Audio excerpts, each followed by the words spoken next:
Hello, everyone, and welcome to another Covenant live stream. Today is going to be a really special stream, I think. It's a beautiful day. There's a few reasons. First of all, as far as I can recall, I don't think outside the tutorial that Steven and I have officially played Earthborne Rangers together ever. We would often do an Earthborne stream when I was gone, and it would be you and Jonathan that were doing it. So I'm excited about that. And we played in the early test days. But not in modern Earthborne. And on that note, the second reason this is going to be a notable stream is because we are going to be playing this Spire and Bloom for the first time. How beautiful is that? For us, and I think for anyone that wasn't on the playtest team. Yeah. This product is here. We announced it yesterday. We have it in stock. If you order it right now, literally, it should ship today. Mm-hmm. And then it'll be there very soon. We also have this, Moments in the Valley, which is a Moments pack made explicitly for the Valley expansions, which Spire and Bloom is the first of. And we're going to be diving into it. And there's a lot of ways that there's been a lot of questions coming up, so if you have questions, feel free to ask those, and we'll get to them. One of my favorite things about this is there's a ton of ways that it can be utilized. Mm-hmm. And the fact that if you haven't started a campaign and you just want to do a shorter campaign, this is there for you. If you're in the middle of your campaign. It's not technically a campaign. Andrew will get mad if you call it a campaign. Well, fortunately, Andrew's not here. That's a very specific. But if you want to have an adventure, you can just hang out in Spire. You literally could just build some decks, jump into this, and be off to the races. You can also play it after you've done the mainline story of the campaign or the expansion. What we're doing, you can also do it in the middle of your Lure of the Valley campaign. Yeah, so, you just add it in. Yeah, the best way I think of it is basically if you're in the valley doing stuff, you can make this a new part of the valley that you can experience. So Spire becomes zoomed in, and you can kind of travel around and meet the people in the Can we various show that like regions. zoomed in? Actually, you know what? We can show it in person, in the flesh. But like with Legacy, it's harder in Legacy because you're underground, and so like a lot of this stuff doesn't matter as much. So you can do it after Legacy, you can do it before Legacy, or you can technically do it in the middle, but it's a little weird, and we'll read about that. So this is the standard map, except for it's got this little zoomed in section, which we're showing on the screen, which breaks Spire into 4 locations instead of the typical 1 location, which is here. That's right. Which is pretty cool. You add 3 locations. You add a new path deck or a path type, a terrain type between them, which is thoroughfare, and that kind of is more of the. I don't want to call it. I don't know. Actually, I haven't played it yet, but I don't think it's like a city, but it's not exactly out in the wilderness either. Yeah. You know, it's more of a hustly bustly kind of thing. I use hustle and bustle a few times in the various things that we wrote about it. So I hope that's true. I hope it's both hustling and bustling. Andrew seemed to approve the text ultimately, so it must be somewhat hustly and bustly. Yeah, and there's so much to say about this in general. But what we're going to be doing, and then I want to talk about this product for a second, is Steve and I have separate Earthborne campaigns that we play in our real lives, in our non-on-camera lives. And we are taking our rangers from those campaigns, and they are meeting up on day 34. That's right. On the campaign tracker. So this is the new book that comes in this, and I saw some conversations starting about this product, number of cards and that kind of stuff. But like this is where the money is at, in my opinion. Can I just read? Can I just read one section of this? You can. I think is important. There's a couple of important things to note about this whole thing in Spire and Bloom. First of all, created by Maxine Juniper Newman, content development, playtest coordination, and fiction. Maxine MJ of Arkham Fantasy Flight Games fame. Well, at one point, MJ was the lead developer on the Lord of the Rings LCG, and then was the lead designer of the Arkham Horror LCG. And in my opinion, Arkham Horror is one of the greatest card games of all time.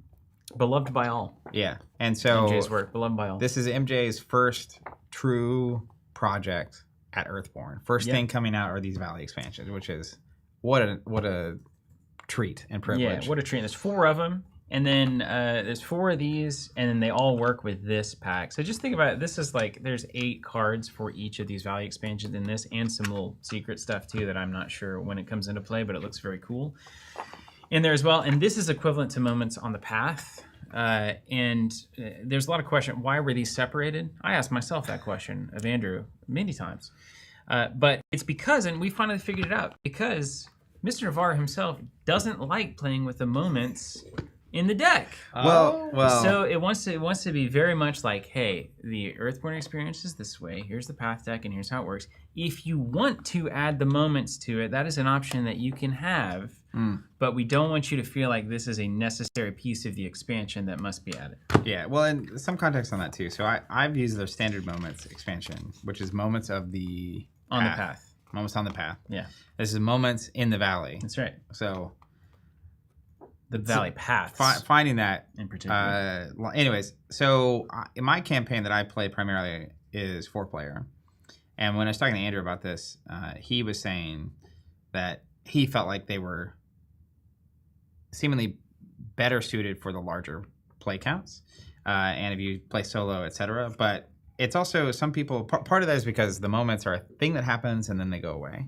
And so you can imagine if you're playing solo, and this is the card that you flip. Something might happen, but then there's nothing on the board, and so you're kind of just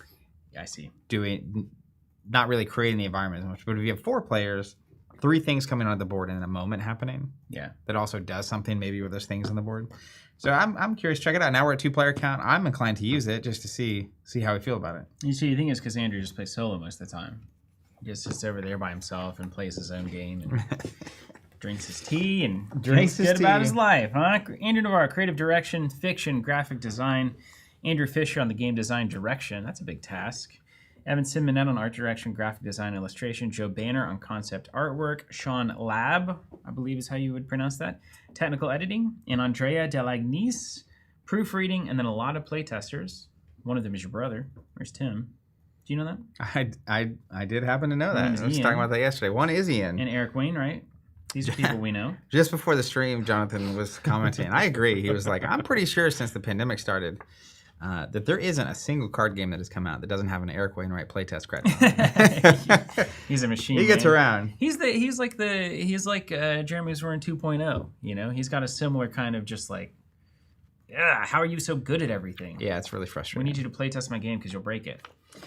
So I'm going to read the intro to this when we get into it, and then we're going to add some moments into the deck too, I think. But first of all, so drop it in expansion. This is something we've been working on for a long time without any crowdfunding. That's been the dream for a while for us. We've been wanting to get in a place where we felt like we could offer to indie publishers the ability to do something that doesn't rely so much on the crowdfunding model and like an 8-month to 12-month fulfillment timeline. So this is cool. It's kind of the first time this has happened as a surprise. Well, and having Earthborne be in a position after that last crowdfunding campaign, which was insanely successful, to do something like this. I mean, you basically have full-time development on all these expansions happening, and art and design and testing and printing and all that stuff up front. Huge milestone moment for Earthborne and Andrew. And thinking back to some of our early conversations, it's really wild. And I've been a little inside baseball. I've been stepping in to help with posting like shorts and social content, and watching back some of the clips from like my podcast with Andrew earlier this year. It's really amazing in that context to understand how significant this moment is, to have this coming out as AMJ's first thing, their first product that's not through crowdfunding. Meanwhile, having those conversations 4 or 5 months ago on the podcast where this was actually happening. Like this had to have been in the works for a while for this to be possible. So incredibly grateful to get to work with Earthborne and to see the work they're doing be received so well. Like these quite popular. Super popular. Yeah. They've been flying, y'all. Yeah, the fulfillment team's been crushing. They've just been since yesterday. That's for us the dream. For me, the dream / us is launch. We launched yesterday. We're in stock. Orders going out the same day, and the ideal scenario is most people ordering on that first day have it by the weekend, and they can actually, instead of here's an idea, I'm going to back it, I'm going to wait a long time, I'm going to eventually get it. Yeah, same. And it's just, you have it. It's going to be an awesome experience. I have no doubts. I haven't played it yet. We're about to do that on stream for the first time. But I think it's going to be an incredible experience, and I can't wait to hear about everyone getting into the table this weekend and next week and so on. So I think the best thing to do is just to dive right in. I don't want to send everybody away just in case. I know a lot of people want to probably hit this up. Do we have any comments or questions? First run. There's a lot of questions will be answered just by like kind of. Yeah, I think when we read the setup, a lot of people will understand what's going on there. Past that, I know there's some people to the Earthborne team, by the way, because we're the exclusive sales happening right now, which is a big risk. Somehow they trust Zach. Just me. Yeah, it's only me. I've yet to find the heart to do it myself. But a lot of questions convinced them all. Yeah. Like this. Yeah. Before we do get into playing, because that's like the spoiler moment. So if there are questions, I'd like to answer them. Frederick, I hope we get to see moments and how they integrate with existing campaigns versus just with the new content. We can do that, but it's not a spoiler, right? We can just read that section. The moments? Yeah. Well, no, this thing. I don't know. How do you? It's not a spoiler. Okay, it's not a spoiler. This is not a spoiler. This is it's like the first page of the rule book of the game you're about to play. I'm off. I'm just a black circle floating into space. Black hole Johnny over there. Yeah. Can you pull up this Frank comment? This makes my heart so happy. So my copy is arriving tomorrow, and I didn't even know this existed when I started my workday yesterday. Covenant is fast. Love it. I'm a big Frank fan. Yeah, me too. Me too. Frank's a great dude. Obviously a great father. Obviously. Totally random would have to say that, of course. Maybe not publicly or out loud, but they believe it. Frank. Kids. The kids believe it. They'll tell you when they're 30. It's more of a thing that's felt instead of said. Yeah. Or the heard. best kind of communication. Yeah, I'm very aware of it. Inside and not public. All right, getting started. So, welcome to Spire and Bloom, the first Valley expansion for Earthborne Rangers. Now, again, this is not going to spoil anything. Not going to spoil anything. It's just the first couple pages. Everyone's okay. Wow. What was that? That was weird. You getting hacked? I know. It's a new computer. Yeah. This isn't a part of the intro. I'm going to turn off my thing. I like how this is a new computer, Zach? Uh-huh. Well, the one you're putting next to your open glass? Dude, yeah. He wants to roast it. Zach hates computers and he loves open liquids, open containers. He can't stop, John. Can't stop him. Okay, so Valley expansions can be incorporated into any Lure of the Valley campaign. That's the one in the base game of Earthborne Rangers. Now, why is that true? My humble opinion is because the Lure of the Valley campaign takes place in the Valley. Ergo, the expanded Valley stuff is going to be appropriate for a campaign that is happening where those things are. Underground Legacy Ancestors is different because obviously an expanded Spire may have less of an impact if you're in a cave. As an example, but we'll get into that. I kind of freestyled there a little bit. Sorry on that. You guys wrote this. It's very important, so I'm just kind of... Choose one of the following options based on how you want to incorporate this expansion into your campaign and follow the instructions. Here are your options. Option number 1, I'm starting a new Allure of the Valley campaign. So that would be you've got your core set, you're starting it again, or you're starting it for the first time. First, you add cards from this expansion, Spire and Bloom, to the corresponding sets from the core game and replace the original Spire location card with the new Spire location card. Then start a new campaign using the Getting Started section on page 9 of the rulebook and record 216.1 above any perfect day on the day track. Recommended is day 8. So there you go. Probably good to follow that recommendation. So you start a new campaign, day 8, something's going to happen that Spire and Bloom is bringing into your experience. Or option 2, if you're in the middle of or have completed Lure of the Valley. So that would be me and Jonathan. We're in the middle of we're perpetually in the middle. I thought you said you're going to complete it. We're so close to completing it. Are you? So close. We're playing. We're savoring it, right? We're savoring it in the way that we don't have any time to do anything. Yeah. Our next session is the original a week from Saturday. And I think we're on like maybe the last day or thereabouts. You're playing with a bunch of power gamers, you know. You guys are like, I do know. You guys are, who knows? Yeah, so much so, in fact, my original role was Prodigy of the Floating Tower, and I'm self-banning it. Great. Because it was like, it's just too easy. Oh, nice. Love that. For me. So I am actually going to choose it for today for the first time a new role. That's how cooperative games work, man. Yeah. I love it. Okay, sorry, I was in the middle of this, and this has got to be just absolute torture for the people who wrote this. Wade Jones nailed it. Jones got it. To be fair, first of all, Wade, it's so good to see your name and face. Hope you're doing well. Yeah, it's been a long time, Wade. But to be fair, I was actually making my screen not automatically lock on me again. I also was not paying attention to Steven, but not because I didn't want to.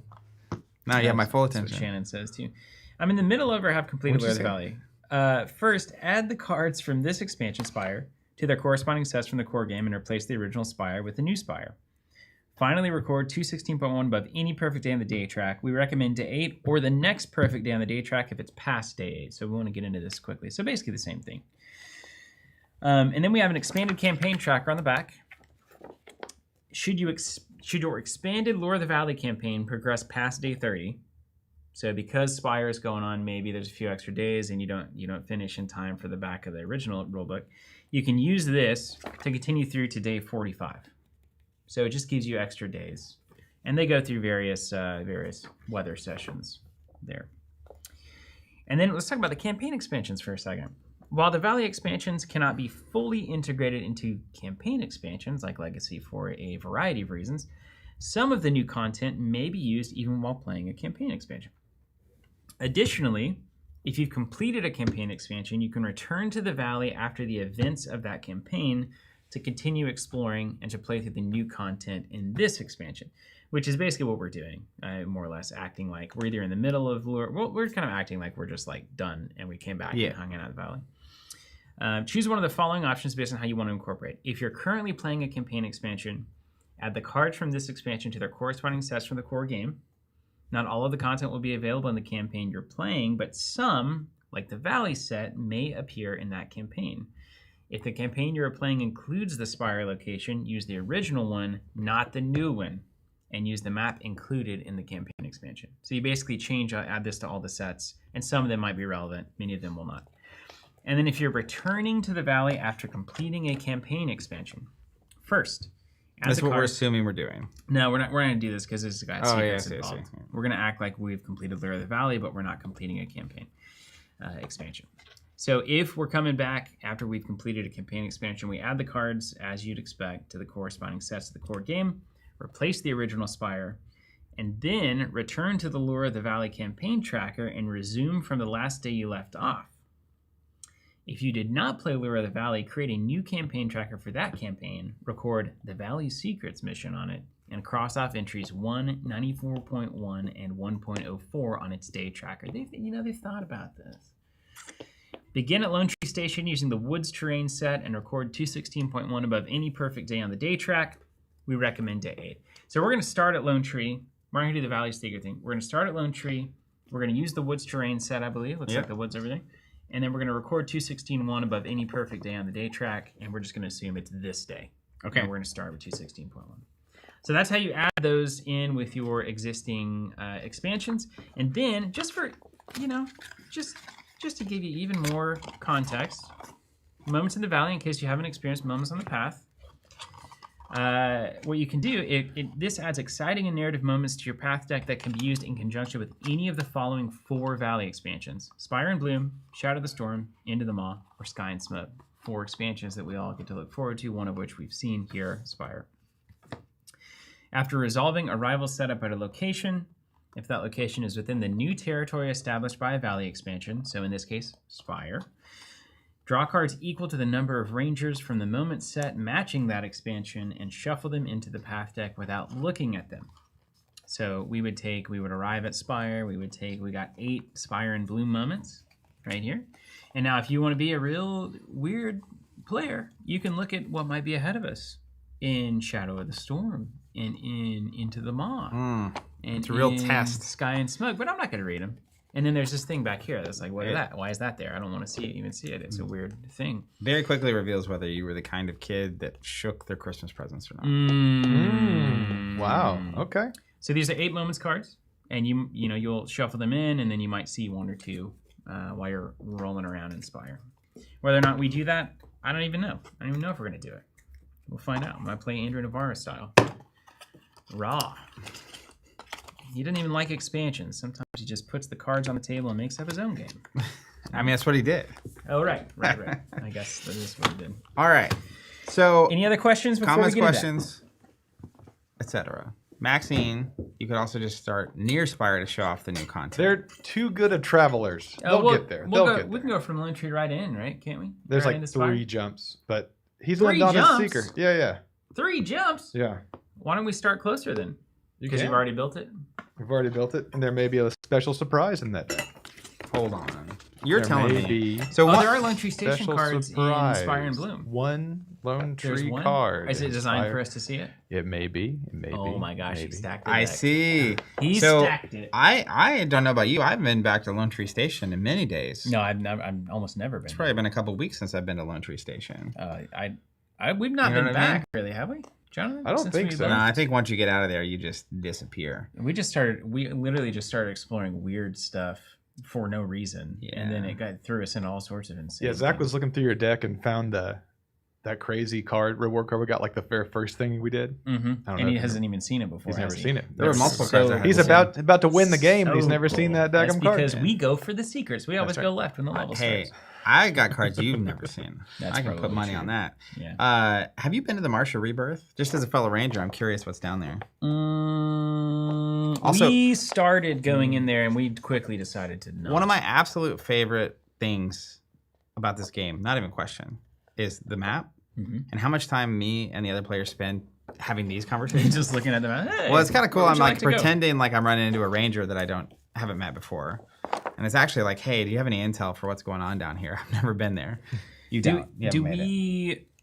Jonathan, did we get the river? The boat? River? On the last stream. So you should start with the boat and play. On the last stream, we got the boat. We actually got it, or we got the mission to get it? We got it. We got it. We have it in our decks, technically. Yeah. Well, so you have it, and then it gives you a reward, and you can put the boat into your deck for the next session. Oh, I guess we're entering the spoiler part of the stream. Is that right? I'm spoiling like 2-year-old campaign stuff. I thought that was off the spoiler table. Come on. All right. Before we get to spoilers, all right, let's pause. Let's pause. Any more? All right, Gravecrawler. Have you never played the game, but considering going all in, how much content is there currently? I see the main game and expansion, but what are all of these expansions in a red pack? So let me just give you my take. Just buy the core set. This is not a game, in my opinion, Head of sales, everybody. Well, head of sales. The thing is, it's the simplest. It can seem complicated because there's so many different SKUs for this game, but it's sort of like Arkham Horror or Marvel Champions or Lord of the Rings, where if you just buy the starter set and play it, you will get the experience to see what you think. And it's like I bought everything. I have not played the expansion yet because we're not done with the main campaign yet. But these are Valley expansions, so they're not full-on campaigns. And they're usable. Like if you bought a core set and you bought this, you could use this immediately. Whereas if you bought this and what's the name of the actual expansion? Legacy of the Ancestors? I get Legacy and Stewards. Yeah. Switched around. Yeah. Legacy of the Ancestors is meant to be played after the campaign is played. And so they're Lure of the Valley campaign. Yeah. Lure of the Valley and the core set. I'll be your words guy. Anyways, my suggestion would be just grab a core set. This is easily one of my favorite games of all time. I absolutely adore this game. Mm-hmm. If we were literally right before the stream started talking about, if this game had been out before the pandemic hit, we would have streamed so many sessions of this during the campaign. Quite a juxtaposition too. Yeah, yes, seriously. I adore this game, and probably the most like macro poignant, because you can get mechanics and all that kind of stuff, which you'll see in a minute when we play. My last session of this game, we played for like 4 hours. And in the middle of that, we pause, and this is what I meant by. So we had the map out, right? This is mild boat spoilers, but I'll try to do my best not to spoil it. So we were at like crossroads stations here on the map, and we needed to get down here, and so we kind of had to decide: do we just go by foot, or we had ran into some people, and we thought possibly if we come over to this high basin, we might be able to find a faster mode of transport. Mm-hmm.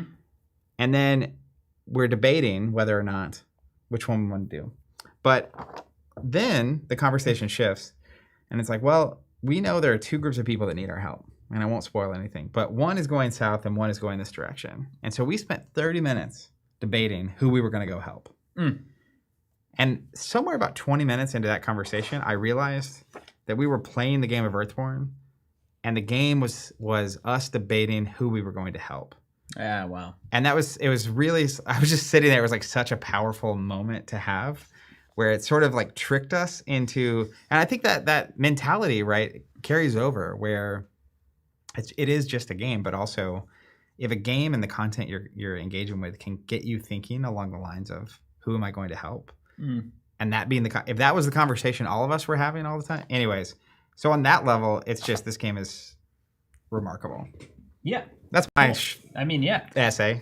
That's great. In the spirit of helping people, I'll help you spend some money here. Just give you a little rundown of what else is going on. Beautiful segue there, please. So if you go to our website, teamcommander.com, you will see Earthborne Rangers. You can go there. You can go to the Earthborne Rangers section of the site. You don't have to tell me how good it looks, but you are welcome to do it. Like the design of the site and how everything functions and... Yeah. You know, I'm not saying it's like necessary, but you are just welcome to do it. I wouldn't be upset if you took the time to chat. Would you say that would be them helping you? It would help me. It's important that one's ego stay inflated. As large as possible.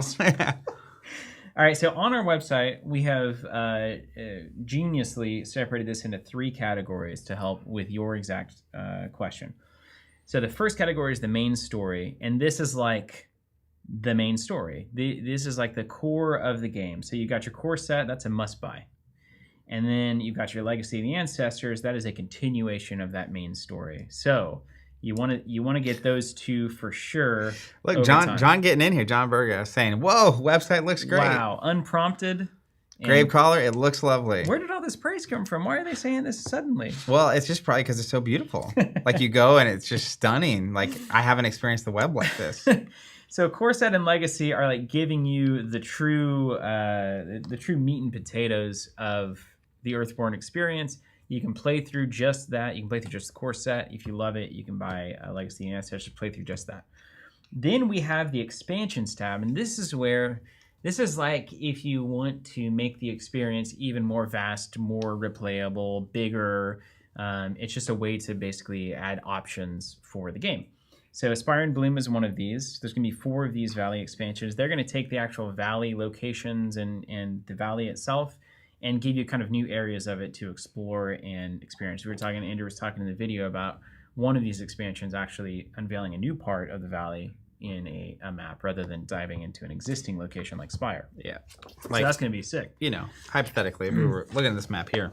You want to top down on that? And you can just see on the top, this is the north end of the map. These little lines just kind of keep going and then stop. I didn't know that. Is that new? Over here. Has that always been there? I don't know. You really don't? I don't. Anyways, like well, we also know, I don't want to spoil things from the story, but certain characters show up in the campaign that are from other areas than the valley that you're in. Mm-hmm. And so you get these little glimpses of even, I don't want to spoil anything, but in the video it's talking about different areas that we know people come from based on things happen in the story. So the valley expansions are purely I just want it to be more interesting, more unique, more, you don't need it. None of these expansions you need. These are just like, it's like unlocking like a new set of fighters in a fighting game or like a new set of outfits in every game. Skins, as the kids would call them. I don't play video games, you know that. Yeah. Isn't that funny? Then we have Moments in the Valley. And this similarly just gives you more things you might run into whenever you're walking through various terrain types. In the Valley expansions. So that's Moments on the Path is for the standard kind of core set expansion stuff, core set and legacy. And then Valley expansions give Moments in the Valley gives you moment cards for those things. So Moments in the Valley is tied to the 4 Valley expansions. Moments on the Path is tied to core set main story stuff. That's your split there. So you don't have to have those at all. That's just for like baller groups like Zach's. It's like we want everything. We want to explore the fullness of the game, etc. Then you have Stewards of the Valley. Now Stewards of the Valley is really cool. This is giving you more things to put your unique ranger spin on stuff. So it gives you more player cards, so you can run more stuff. You can express yourself more fully with the ranger that you're exploring. You get a new tail spinner background. You get the spirit speaker. So like. This is like giving you a ton of options for player expression as the ranger that you want to be, which I think if I were going to buy one expansion as a player of games, it's Stewards of the Valley for me, for sure. Yeah. Just like I didn't have to buy like the Monk's Full Arms compendium for D&D, but I did. I wanted more of the weapons. I mean, that literally gives you a new background and new specialty. So from a player deck building perspective, massive. And those books, they always gave you like 3 new classes, like hyper specialized classes, like the Barbarian's Handbook, and then you could be like a 2-handed, and then it was like, oh my gosh, finally. So it's like that, I guess. And then you have 2 other things that are mainly immaterial to most. One is the Ranger Doubler, and the Ranger Doubler doubles the player cards in the core set. So if you have 1 core set, and you want more player cards so that everybody can play what they want, there's the Ranger Doubler. It doubles the core set. Yep. You get how that works? I'm with it. Now it also comes, this Ranger Doubler and errata pack stuff is a bit confusing. And that's because the first printing of the core set had some things that the Earthborne team wanted to change, and they changed all those things in the second printing of the core set. And when they did that second printing, they also created the cards that were changed and put them in a pack called the Errata Pack. It comes with all of the updated cards between the first and the second printing of the core set. So if you have a first printing of the core set, then you might want an Errata Pack if you don't have one already, so that you can get those cards updated as if you had bought a second printing of the core set. If you bought a second printing of the core set, you don't need to worry about the errata pack because you've already got all the new errated cards in that printing already. And we include the errata pack in the Ranger Card Doubler because the Ranger Card Doublers are a first printing of those Ranger cards, and some of them are errated in the second printing of those cards, so we put them together so that you buy them, you always have the newest version of the doubled cards as well. Hopefully that makes sense. Those 2 things are just like kind of really like inside baseball things. If you don't think you need them, you probably don't. But the doubler is particularly suited for if someone is already buying the core set and the campaigns, and you just want more player cards, so you can have more decks built at the same time. I don't think you would actually have a problem building decks out of a single collection for up to 4 people. The biggest one is when you get into like outside interest, where you can pick something, or you have opportunities throughout the game to trade cards from your deck into other cards, and you could definitely run into that. But it's really just there, so you don't have to buy an entire additional core set to have more decks built.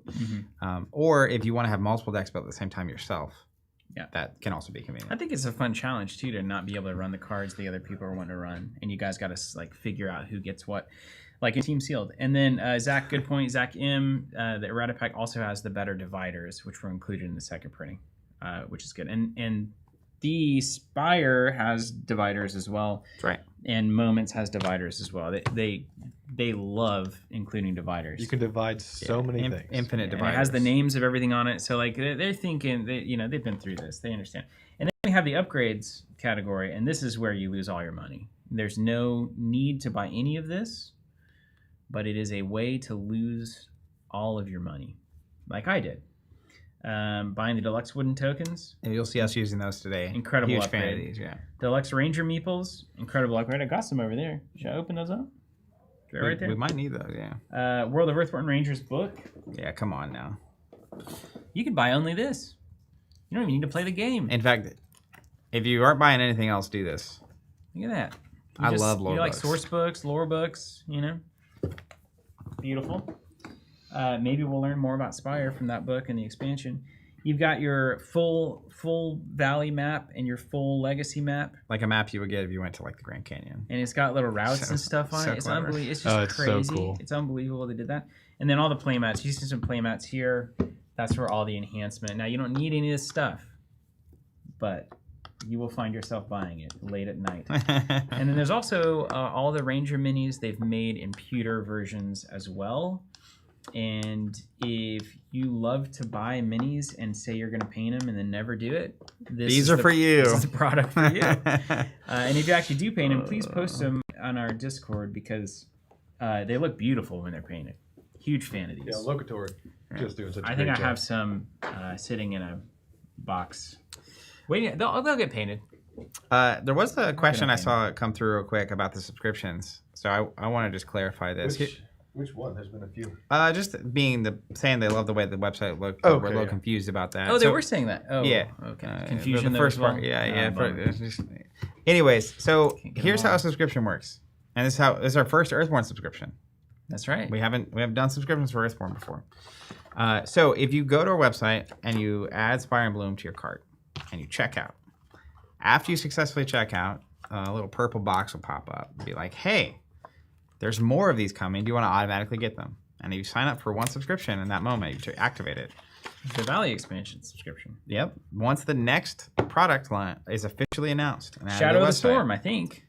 the subscription will automatically create a pre-order for you that is set to pay later. So it'll create a pre-order that's not paid for. You'll get a notification about it. And then sometime later, we'll actually charge you for it. And then not that long after that, we'll ship it to you. Mm-hmm. And then, assuming you keep your subscription active, when the third one gets End of announced, the Maw will be announced. Same exact thing will happen. You can also go to your account once you're logged in and look at your active subscriptions. And from there, you can toggle on or off your subscriptions. And it's really as simple as that. But it's a bit of a change from how they used to work. So if you're a long-time listener / watcher and considering subscribing, just know that subscriptions now simply create pre-orders for items after they're released. And historically, Announced, rather. yeah, you would that's right. You would have a subscription, and then usually 2 to 5 weeks before release, we would charge you for the item. Then we'd ship it, and it would show up around release time. So anyways, that's all a subscription is. And it is specifically a Valley expansion subscription, so you'll only ever receive these. And right now, there are 4 absolutely definitely happening and planned. And we'll see what happens after that. You think we'll get some cave expansions? I mean, I think if there's enough subscribers, Andrew and the team over at Earthborne would have no choice but to make more. That's all I'm saying. Like a player-driven production. Almost exactly like that. So if you buy this and you like it and you subscribe, first of all, thank you. Second of all, that's a really good indicator of interest in this and buying it at all, but then also subscribing. Smash that like button. Also ring the bell. That's right. Please. Hit that hula hoop. I'm now, like I said earlier, I'm the one posting the shorts currently. So if the subscriber numbers suddenly go up, I will get the credit. And there's not enough of that to go around for me. So bring it on. Okay, I'm playing the game now. Okay. Are you ready to go? Wow. Any last questions? I'm in it. Man, he went. It's like didn't even see it happen. Suddenly he's in the middle of a game. Do we shuffle him back in? So you've now written. No, I don't think. Are we officially starting the game? Yeah, I've done it. Let me come in. I'm just making sure. So you've written 2.6.1 over the top of the day that you're on. Yeah, theoretically we've done that. Yes. Okay, and so then you go through the rival setup. Yeah. At which point you will read 2.16.1 or whatever it says. Yeah, we'll do it. Okay. But I want to read this to you first, an excerpt from the travelogue of Elder Grail. An observational record by Elder Anna Grail, 5th cycle, 433 CR. So this is a spoiler moment. Okay. If you don't want spoilers, I'm sorry to say it. See you later. I think it's just a little texture. I don't think it's a preview or a spoiler. I'm warning you. Get out. Smash that bell before you leave, though. Yeah, subscribe. Hit that both like bell. on YouTube and teamcovenant.com/account/ We have a tech problem here. Go to the comment side. Team it up with more Nothing like turning concern into joy. Yeah, see, a bug or a feature? I haven't decided yet. In the morning, we breakfasted on the dark purple berries that Rada had foraged the day before. Their juice remained sweet and plentiful. We washed them down with a cup of Skell's sunrise tea, which chased away the pre-dawn chill and invigorated our aching limbs. Then we broke camp. We had set high on the western face of the mountain, just below the tree line. The sun had not yet fallen upon us. Rada noted that we were likely the first humans to look upon this land in centuries, if not a millennium. Little more was said among us as we began our descent. Looking down at the valley, we observed the impression of a wide river winding through a dense deciduous forest. The great shadow of the mountains receded as the sun rose, bathing the valley floor in brilliant golden light. At the foot of the mountain, there was a brief commotion, and a flock of bluebirds lifted from the trees. I could scarcely perceive the sound of their wings as they took to the sky. My eyes followed their upward course, and it was then that I first saw the spire. In the far distance it stood, a line of white light painted in a confident downward stroke upon the canvas of dawn. A needle of impossible height, catching the light of the sun as it steadily drew toward our vantage on the mountainside. I stood transfixed. Rada placed his hand upon my forearm. I turned to him, and tears were in his smiling eyes. Skell, practical as always, immediately set to work charting our course. Beautiful. I'm out of here. We're done. That's all I needed. My cup is full. My cup runneth over. Okay. Have you done your mulligans and all that? No. You mulliganing your roll card? What are you doing yeah, I over am. here? I wanna ask your advice. So I've never played 2-player officially. Okay. And I'm choosing between this Anchorite of Stone. So she can exhaust to add a token to a conduit or ready it. Oh, that's the new one from Stewards of the Valley. Yeah, so that's important because I start with a Scepter of Harmony, which is a conduit. So I can exhaust to add a token to it or ready it. That's absolute just dad mode versatility. Yeah. Like now there's also the Adherent of the First Ideal, and I think this will be more important in 2-player than it would in my 4-player game, which is exhaust scout a challenge card. I love scouting in general. Yeah. Which one's that one, Zach? Adherent of the First Ideal. This game is too cool. It bothers me sometimes. Yeah. So my default is Anchorite of Stone. It's also boring. Mostly because it's green. Nice. But scouting a challenge card does seem very good in 2-player. I think the Acorn of Stone art looks more like serious, you know? You look like a serious ranger. Adherent of the First Ideal look like you're more like here to have a good time. So which one is it? If it were me, I would do Adherent of the First Ideal completely because it's obviously worse. Like it's going to be less useful more broadly over the long course of the game. Here's what I will do. Jonathan, can you do a poll? Scouting is pretty cool, though. Green or blue? I'm going to go with whatever the answer is. Scouting is cool, man. It's green my favorite or mechanic. blue? Yeah, I actually think it's very good. And I don't know why. It's really going to sell. Yeah. Well, in 4-player, I feel like you have the ability to go through so many cards that scouting normally is not that relevant. Especially one card. If it was X cards, which X is the number of players or something, now you're getting somewhere. Yeah. You know. I'm gonna give this like 6 seconds. I'm gonna go ahead and mulligan the stuff though, because I don't think that's. I think you should play the Scout Ranger. I don't know where my. Oh, I can vote. What's green? What's blue? Blue is adherent. Blue is the one you like. Okay, well, obviously. Shocker. Yeah, not a shocker. I'm getting wrecked on that poll. Oh no, blue's coming back. Oh nope, green's in the lead. 58-42. 26 votes are in. That's crazy. Let's see. Oh, yes. So this, Earthborne has the goat mulligan. Which is what I will refer to it forever now. Which means you can set aside a number of cards, and I'll set aside 4. Yeah. And draw that many. Looks like green is the clear winner. Green it is. Sorry, Steven. Only good cards here. Got him. Oh, that's funny. All right. I love this little flow chart that they did too. I especially love it because you will never look at it, and I love it also because I love it. It's so helpful for me to see this because I build flow charts all the time.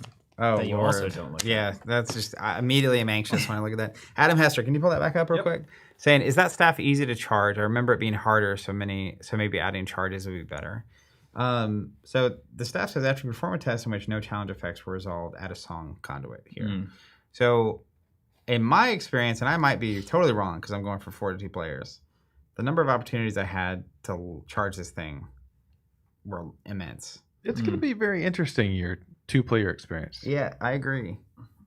So we're gonna. I mean, well, I guess we picked the right role in this case because I just get it loaded up. All right, so we're going to start out at step 4. We're building the path deck. We added the terrain set. Jonathan, can you attest to that? I can attest. Are we at a pivotal location? Yes. Did we add the lone tree set? We added the lone tree set, including with the extra card from Spire. From Spire in blue. Can they actually hear you on the mic? Somewhere. Yeah, they can. They can. No, okay, I can. Okay. So I can whisper and you can't hear me, but they can. Hello. Hello. Jonathan is like the Andy Richter of the Covenant cast. He's wild, actually. It's funny. We didn't even intend for it to work this way. It just is the way that it is. Add path cards from other effects as a matter resolve path deck assembly effects. I'm going to guess that's kind of when we read this, because then 5 we have arrival set up. We read the story moments from the location card, and then we resolve arrive at effects and then arrival setup effects. Yeah, it should be something like above the day. I don't know. I'm going to read it. So, but we read this first? Yeah, sure, you can read the it. Lone Tree Station arrival stuff? Yeah, but I mean...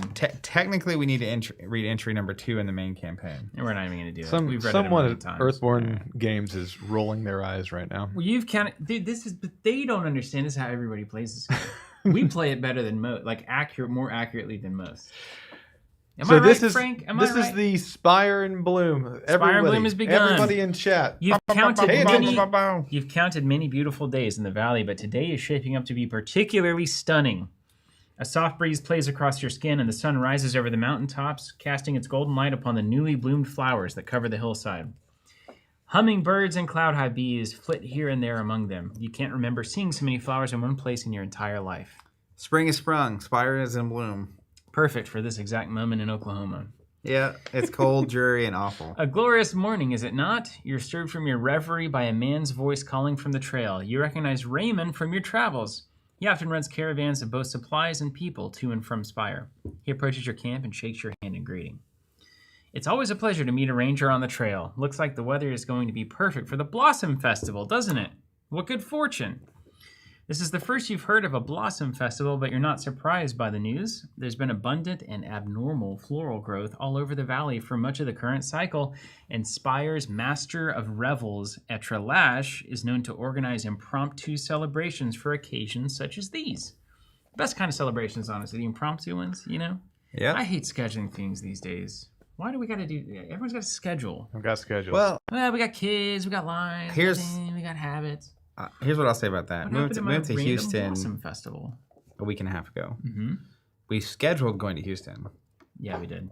and we scheduled some meals there, and then there was a lot that was unscheduled. And I like having 80% unscheduled time myself. I don't think we hit that quite, did we? 80% unscheduled? I don't know. Friday and Sunday, I was... Yeah, well, you scheduled yourself to fail at the tournament, I guess. It is strange. I try to go right through. I know it would be funnier if I could go right through, but it was just an incredible burn there. It is strange. You think, okay, back to Earthborne, back to loving your neighbor and your helping each players, other, helping each other, and not fighting. It is strange, you think to yourself, to see so many plants flowering at once and so many out of season. You wonder aloud at the cause. Raymond laughs. I have responsibilities enough without troubling myself with such questions, he says. But if you want to unravel the mysteries of nature, I wish you luck on your quest, and may the ancestors guide you. With that, Raymond waves goodbye and returns to the trail. You see him join up with a caravan of hover sleds.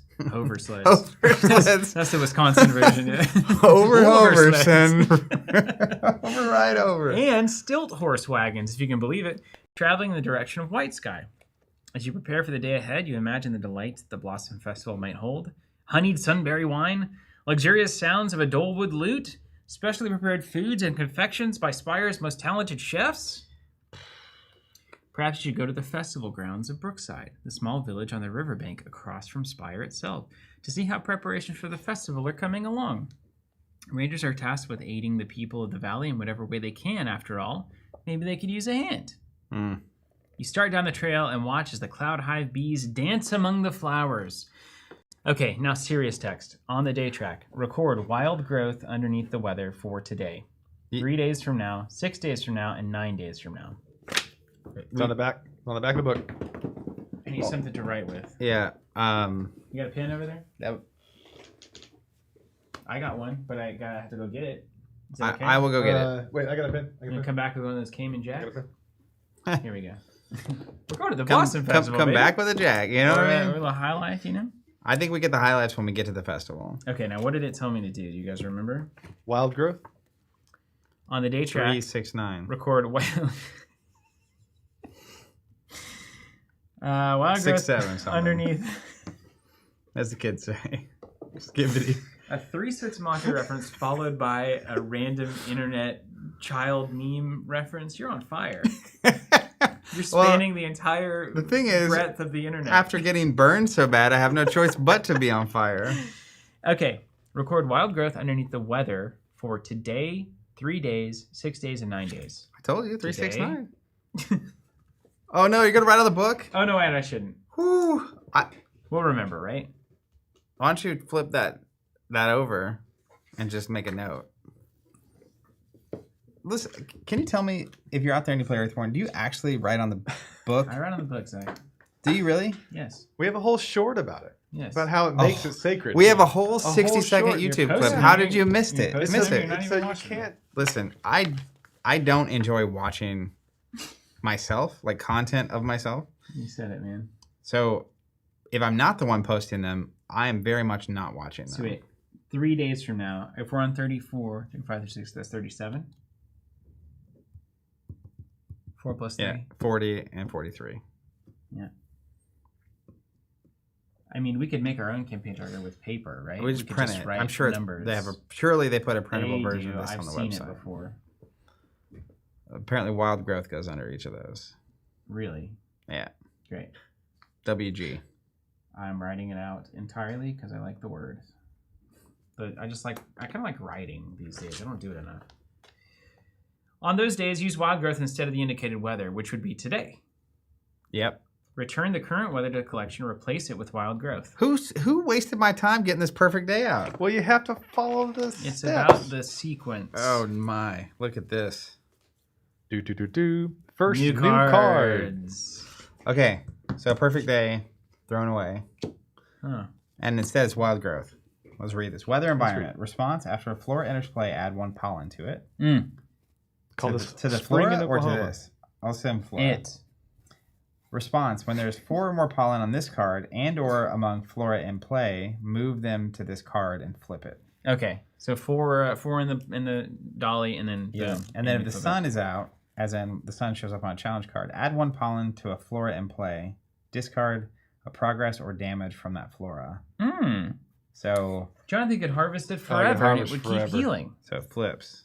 It flipped. Did you look at it back there? I just wanted to see if there's something back there, and there is. Okay, well, but I don't know what it is that's a creepy looking thing back there. yet. I didn't notice that part. But it would just mean that things have exploded into like blossoms, right? That can't be bad weather-wise. Are we gonna get allergies? They wouldn't do that, would they? You're just allergic to the. Record 216.2 10 days from now on the day track. That's 44 for us. We're going on an adventure, my man. If you completed Remove the Reclaimers, record it 6 days from now instead. Hold on. Have you? I maybe have. I'd have to find her book. I think we were in the process of removing. We print errors because we're not psychopaths. What is the completion? Remove the Reclaimers. Not remove the Proclaimers. And I would...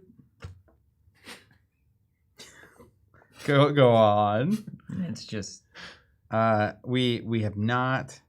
Oh! Huh, Look at old Power Gamer done Bun that. over here. Missed one. Oops. I don't know. Well, wait, what was it called? Looks like it's only 3 days away, my man. Remove the Reclaimers? Yeah, remove them.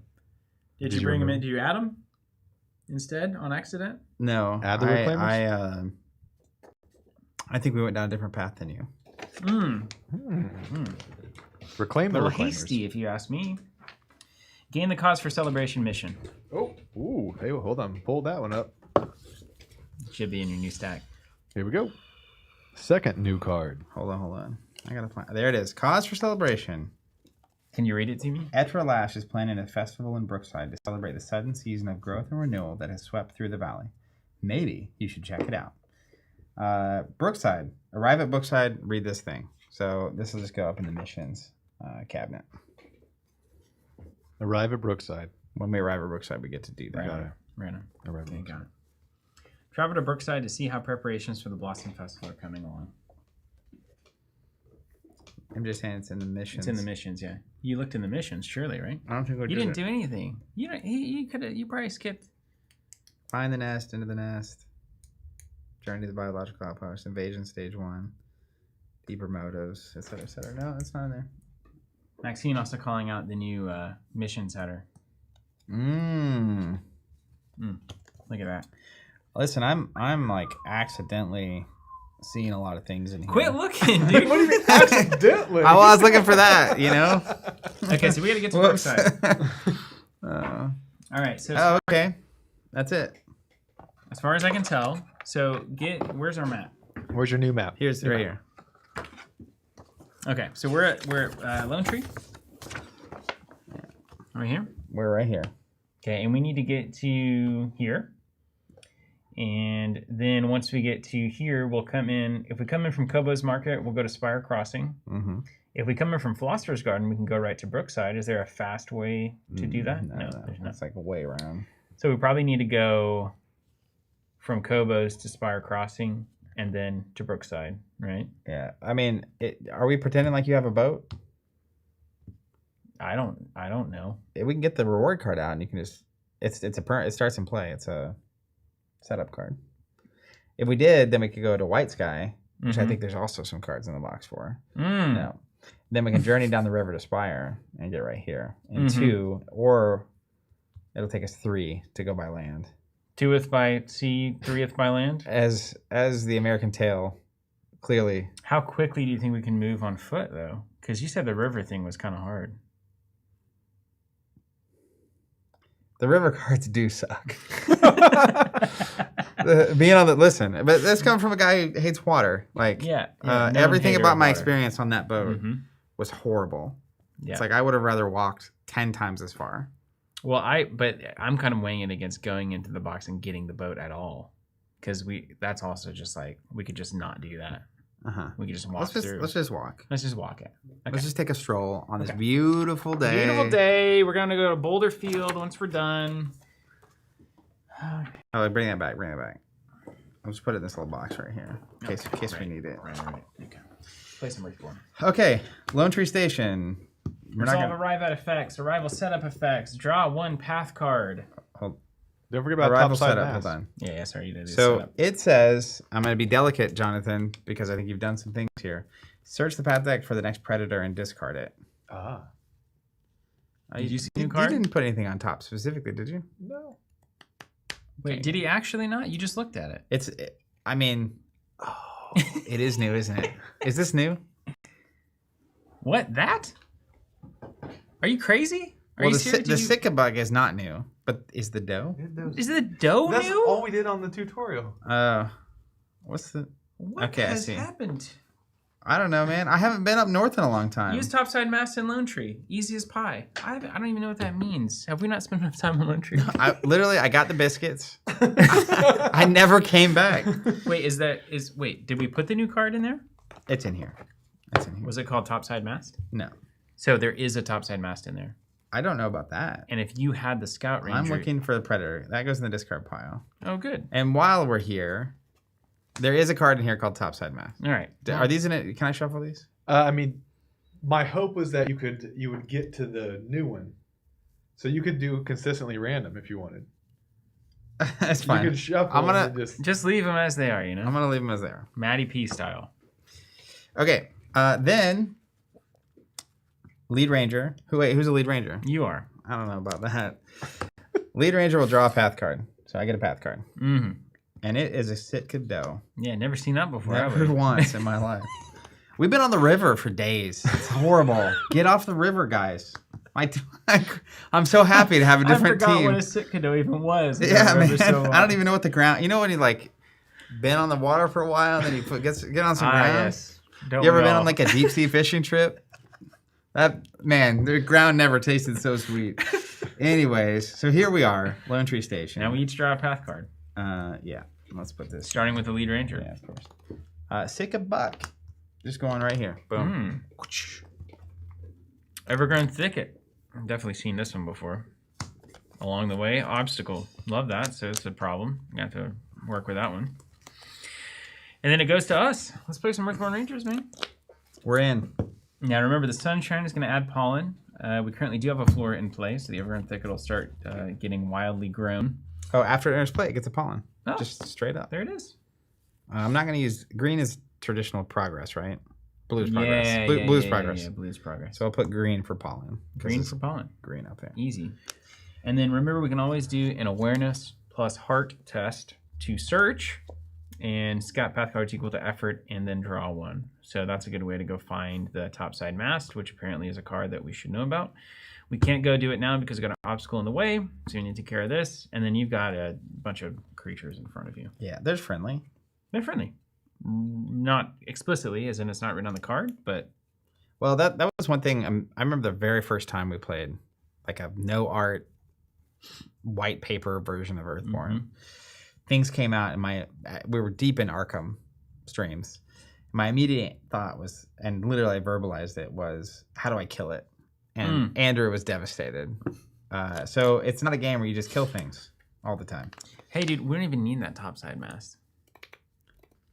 You got the goods, huh? I got a card. Yeah, I got some cards. Yeah. Well, we don't even need the consistent random either. I got cards. I'm going to go fish the card out immediately. Not really. You ready to go? Yeah, sure. I mean, I will. Not literally immediately, but like on the first turn. I'm going to go get the new card. I'm going to do a piercing whistle. My God, I love this card. Oh, pass this whistle. Search your ranger deck for a bean and add it to your hand. You may discard another bean from your hand to play the bean you search for without paying its energy cost. So I'm whistling for Over the Sheepdog. I've played so many sessions, and I just never see the dog until like the last 5 cards of my deck. So when I saw this card, little whistle, very pleased. Is that from Stewards? Yeah. So technically, I could discard a bean from my hand to play this without paying the energy cost. And I don't want to do that because I want to keep that card in my hand. So that's my action. Understood. Oh, I gotta decide how much I want to set up and how much I want to set down. I'm just gonna pay 2 for. That's correct, Thomas. We're just now starting. This little stuff. Exhausted put a thing on a trail. It's gonna have 3 charges coming in. And then we can also do a fit test to strike. And for every 2 effort, going to do 1 damage. Don't fail, or they'll get mad at you. Okay. So then back to us. I'm going to have to go 1 more round before I can deal with that thicket. Okay. I'm just going to keep building. Yeah, build on. I'm going to play Over the Sheepdog for 2. Ooh, man, you got a lot of animals. I like that. I have a lot of spirit. I connect with, the world around me. I'm going to pay 3 for a hidden trail. So it's going to come in. We need to put 6 progress on it. And when we clear it, we attach it here. And then when we travel, we can go 2 locations instead of 1. You've never had a guide, have you, Zach? We have a helicopter. That's crazy. What are my friends playing? It's a whole new world. Okay. All right. Okay. All right. Over to me? Yeah. I should have done this first, really. I should have literally done the thing I said. Yeah. I kind of taking it easy, too. Don't worry. It's not a big deal. Seen through cycles. Manifestation. So to do that, I have to lose a charge for my thing. So magic. Choose a bean in play and shuffle it into the path deck. Then search the path deck and discard pile for a bean and put it into play instead. So. Oh, you can put a buck in. Yep.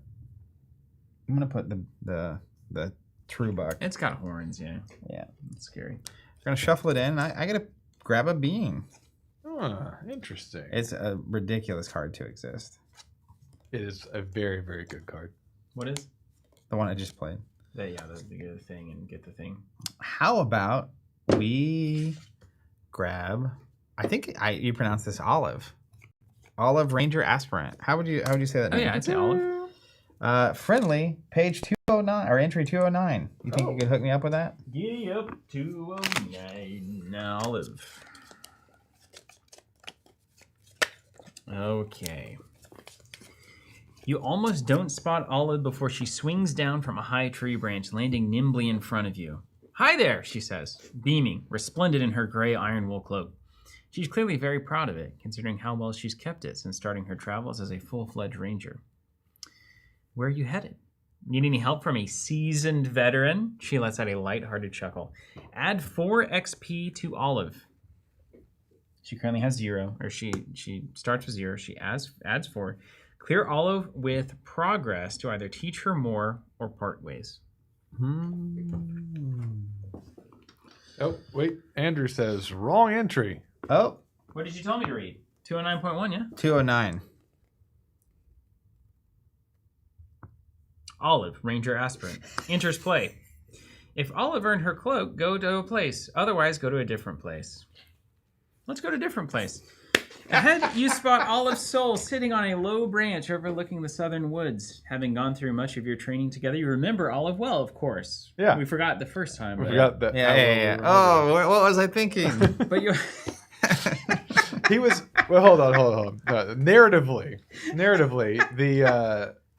the shaper there got stuck seeing through the cycles. That's right. Right? Yeah, of course. And you're like, oh, the saw, future. You know, the future. Yeah, I saw the future where she has her gray cloak. Kind of a Paul Atreides thing going on.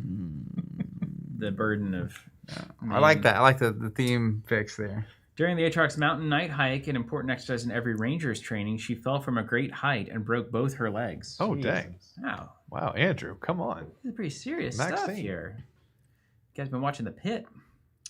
It was a sobering experience for everyone involved, and a not-so-subtle reminder that the life of a ranger is often perilous. So let's not get downtrodden in all this flowery growth, Zach. It's a serious jungle out there. It's a real world out there. We can get hurt. Because of her injury, Olive needed to spend many moons in recovery and fell behind in her training as a result. It does your heart, I should say, good to see her up and about again. She cautiously hops down as you approach. Hey, how's your patrol going? She asks. Must be nice to finally be done with your training, huh? Her voice is tinged with a bit of envy. Mm-hmm.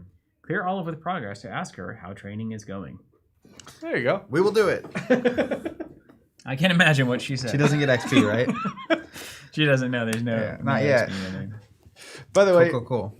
I saw this card, and I was like, oh, they got a like new mechanic called XP, but it's not. It's just a token named XP, and I just thought that was genius, and I wanted to point it out. It's sort of like Pollen's new token. It's very cool. Very nice job. But like XP is like, I don't know, it's kind of like it's inside baseball a little bit too. What does XP even mean unless you know what XP means? Experience. It just means Just a little XP. shout out, you know. I'm done. You're just gonna do nothing. Yeah, I'm gonna pass.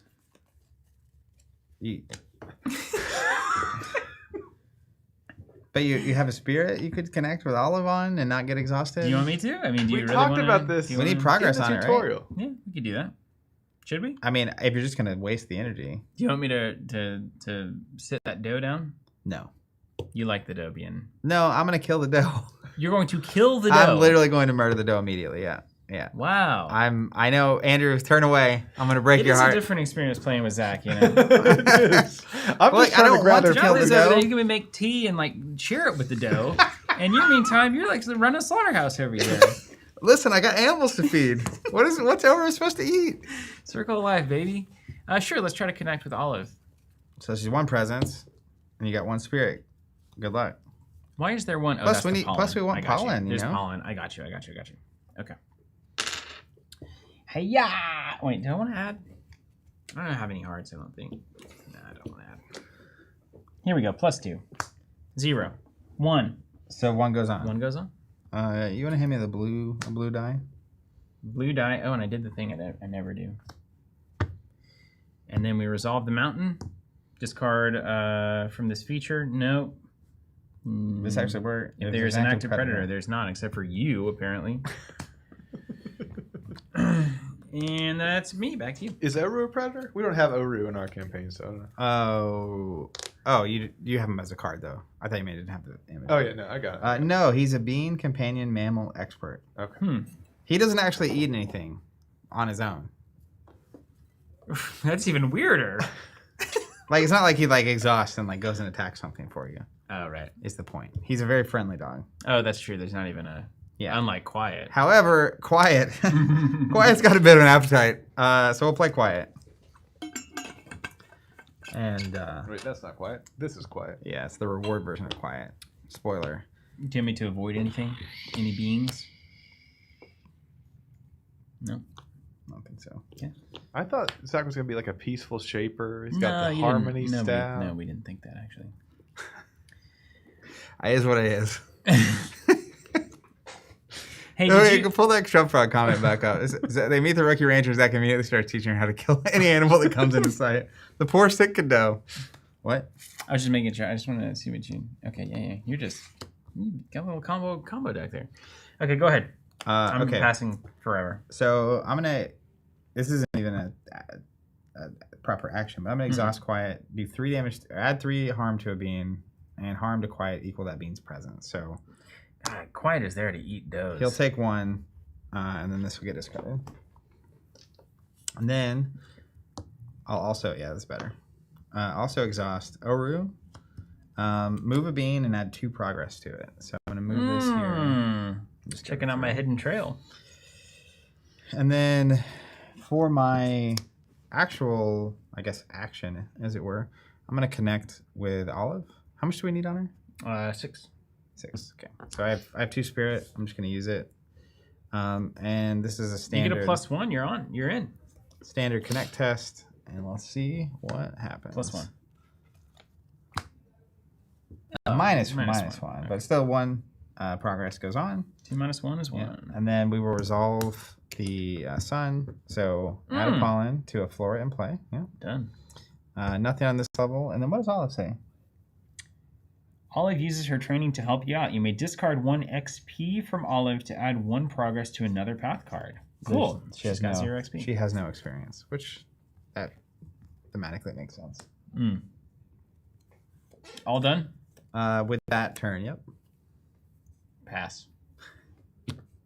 I'm going to focus and try to remember my training to scout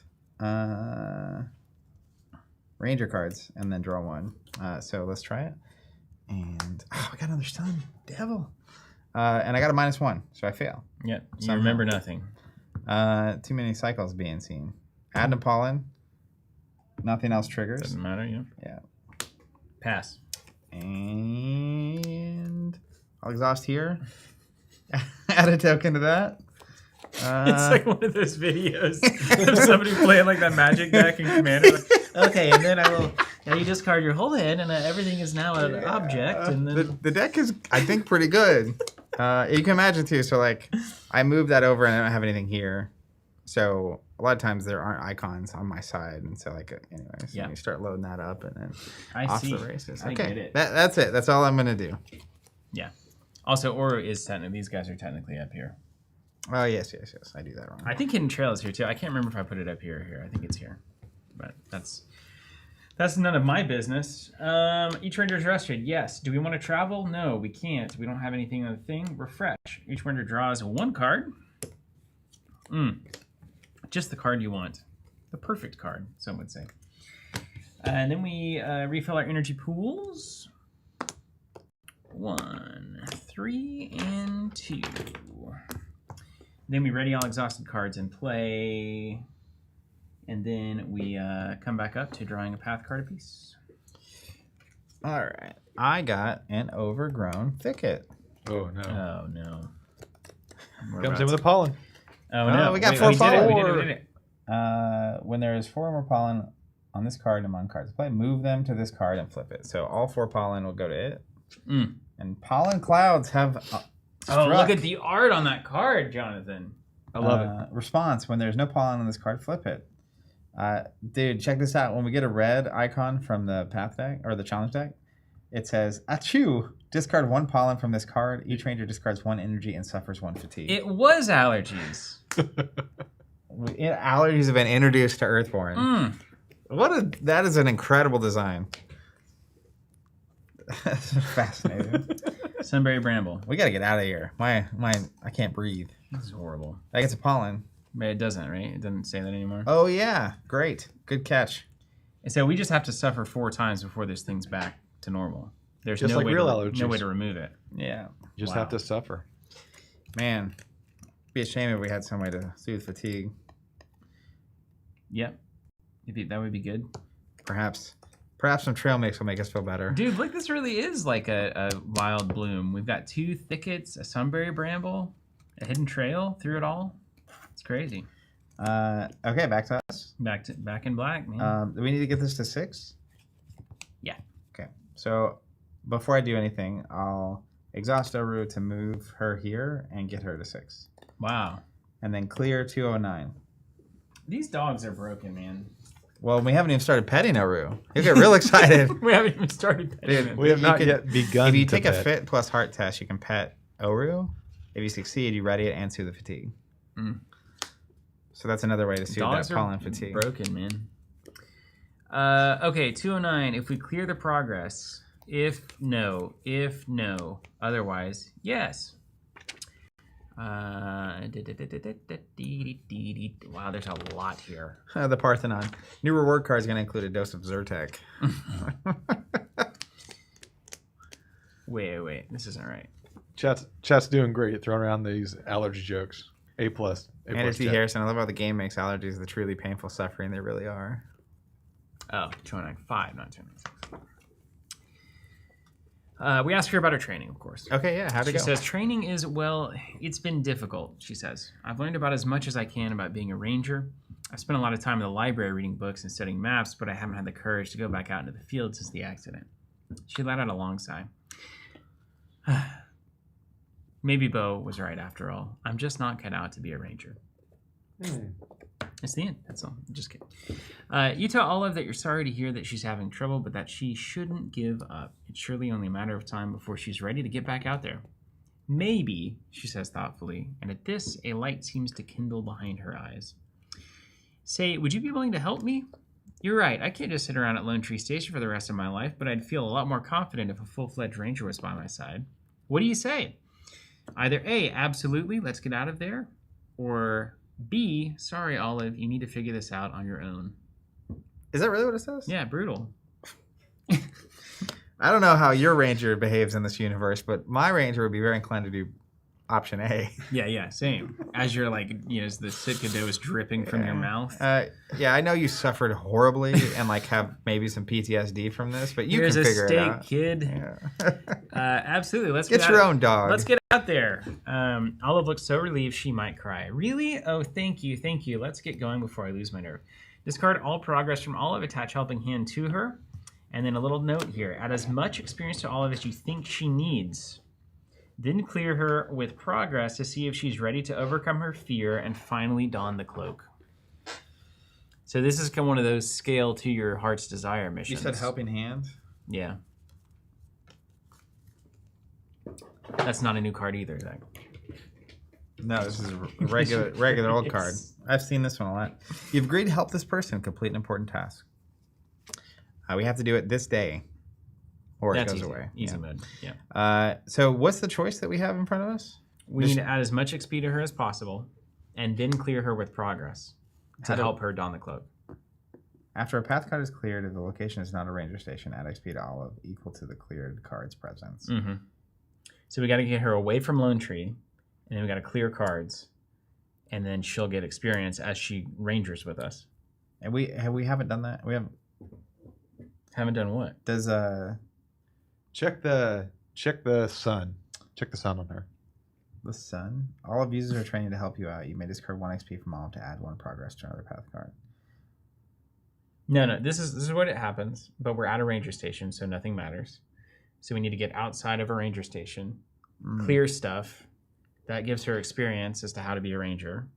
And then we do that as many times as we want. Oh. And then we clear her with progress. And then she's either ready or we made a terrible She only gains XP not at a pivotal location. Not at a ranger station. At a ranger station. Ranger station right there. The thing.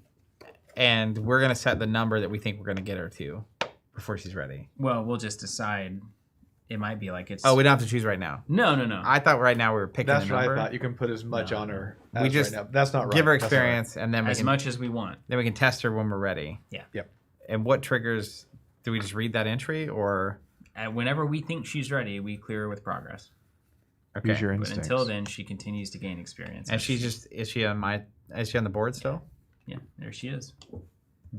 I mean, you attach that to her technically, but I'd love to see how your crew actually plays this game, Zach, in reality. Well, you see, my job at the table is to win.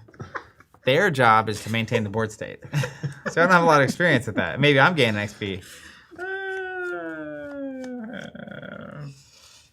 That's very funny. All right. Okay, so I did that. I still have an action. Somehow, Palpatine has returned. Well, we need to get out of here. How do we clear these very pleasant thickets? Well, there's a traverse test that is, some would say, the most common way. And we have to get it. It's only to 4. That's right. Yeah. You can also hunt there to add progress equal to your effort. So you can hunt the thicket. Oh, hunt for a way through the dense foliage, not hunt the. Yeah. Which I know is more appealing. Okay. What else can this? I'm just gonna quiet kill. I'm gonna play some trail mix. Oh, it really is in bloom over here. Love the trail mix. Pass to you. Okay. Let's play an adaptable multi-tool. One of my favorite cards. Turn any energy into another energy. You joke about not playing good cards, but that's a good one. That's a good one, yeah. That's a good one. Okay.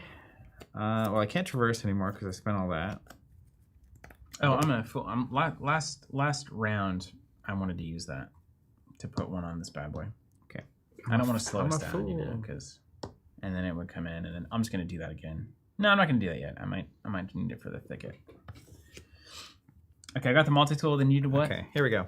I haven't done anything yet, but I am now going to do something. Didn't you play Trail Mix?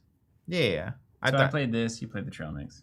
Yeah. It's back to me. I thought you were asking if I'd done a second thing yet. I've not. You haven't, and it's fine that you haven't. I can pluck the Sunbury Bramble. I can traverse the Sunbury Bramble as a feature.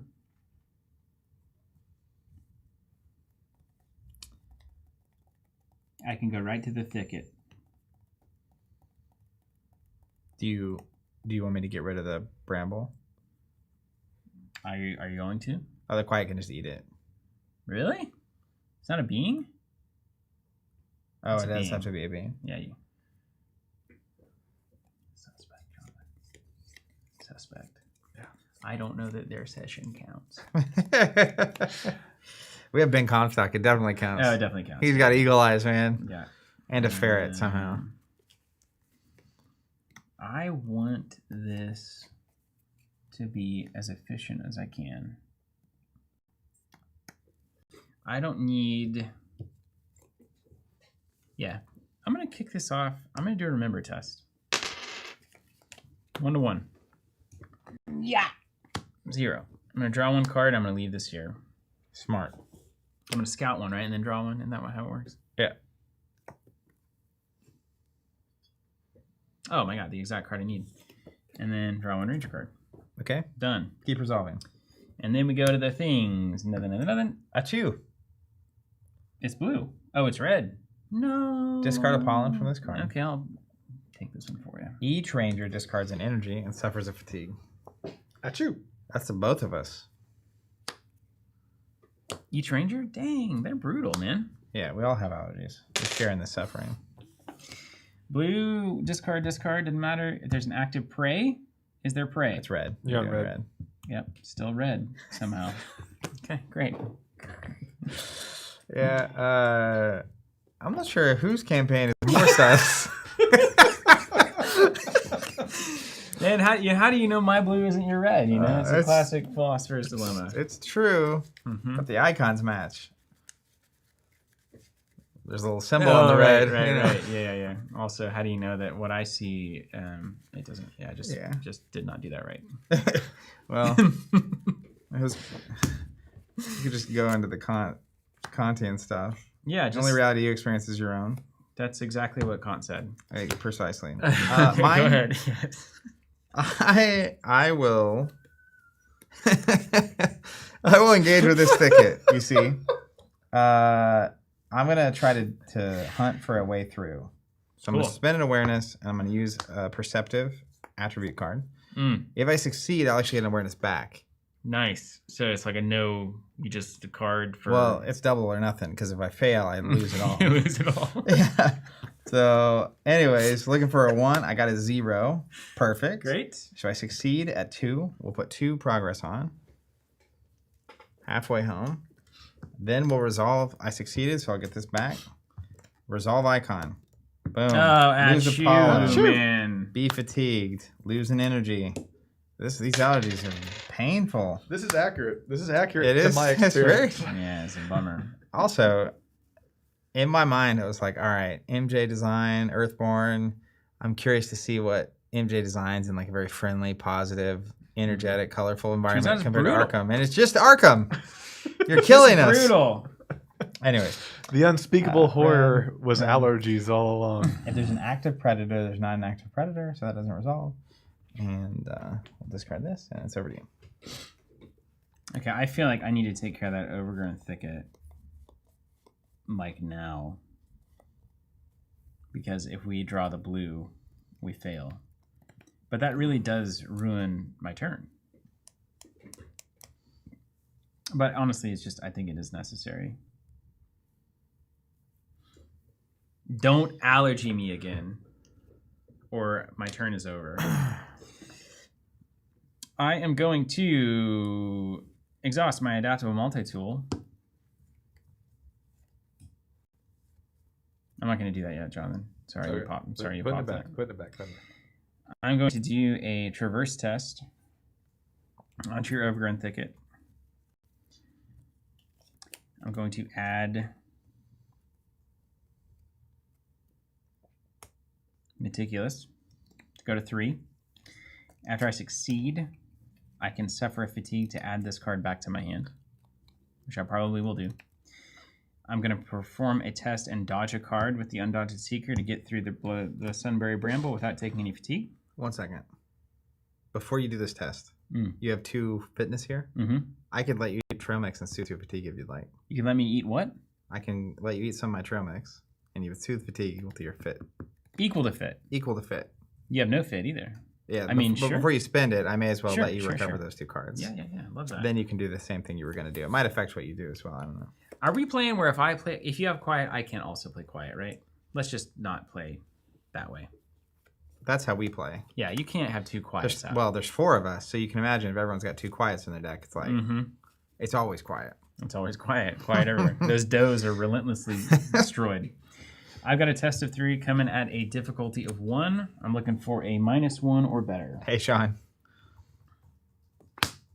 +1. This guy's cleared. All right. And then we will take a fatigue to put Meticulous back in my hand because I'm the explorer type. And then we will resolve the Sunshines, starting with everything and seeing none. I will be done. Okay. So We don't need to add effort to beings, right? There's no beings out that matter. We don't need to clear all of you. Okay. don't think so. What if we just cleared her at 0 experience and then we were like, you're ready. You've always been ready. Don't you think that's something that like Earthborne Rangers would reward? Like the readiness is in your mind, Olive. You didn't ever need. It's you. You want to try it?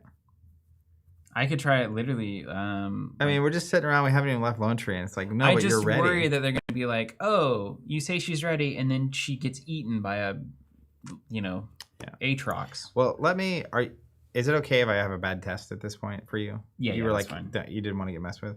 Let me just go ahead and do everything else I was going to do, and then the last thing I will do is connect with her in case we lose more energy from.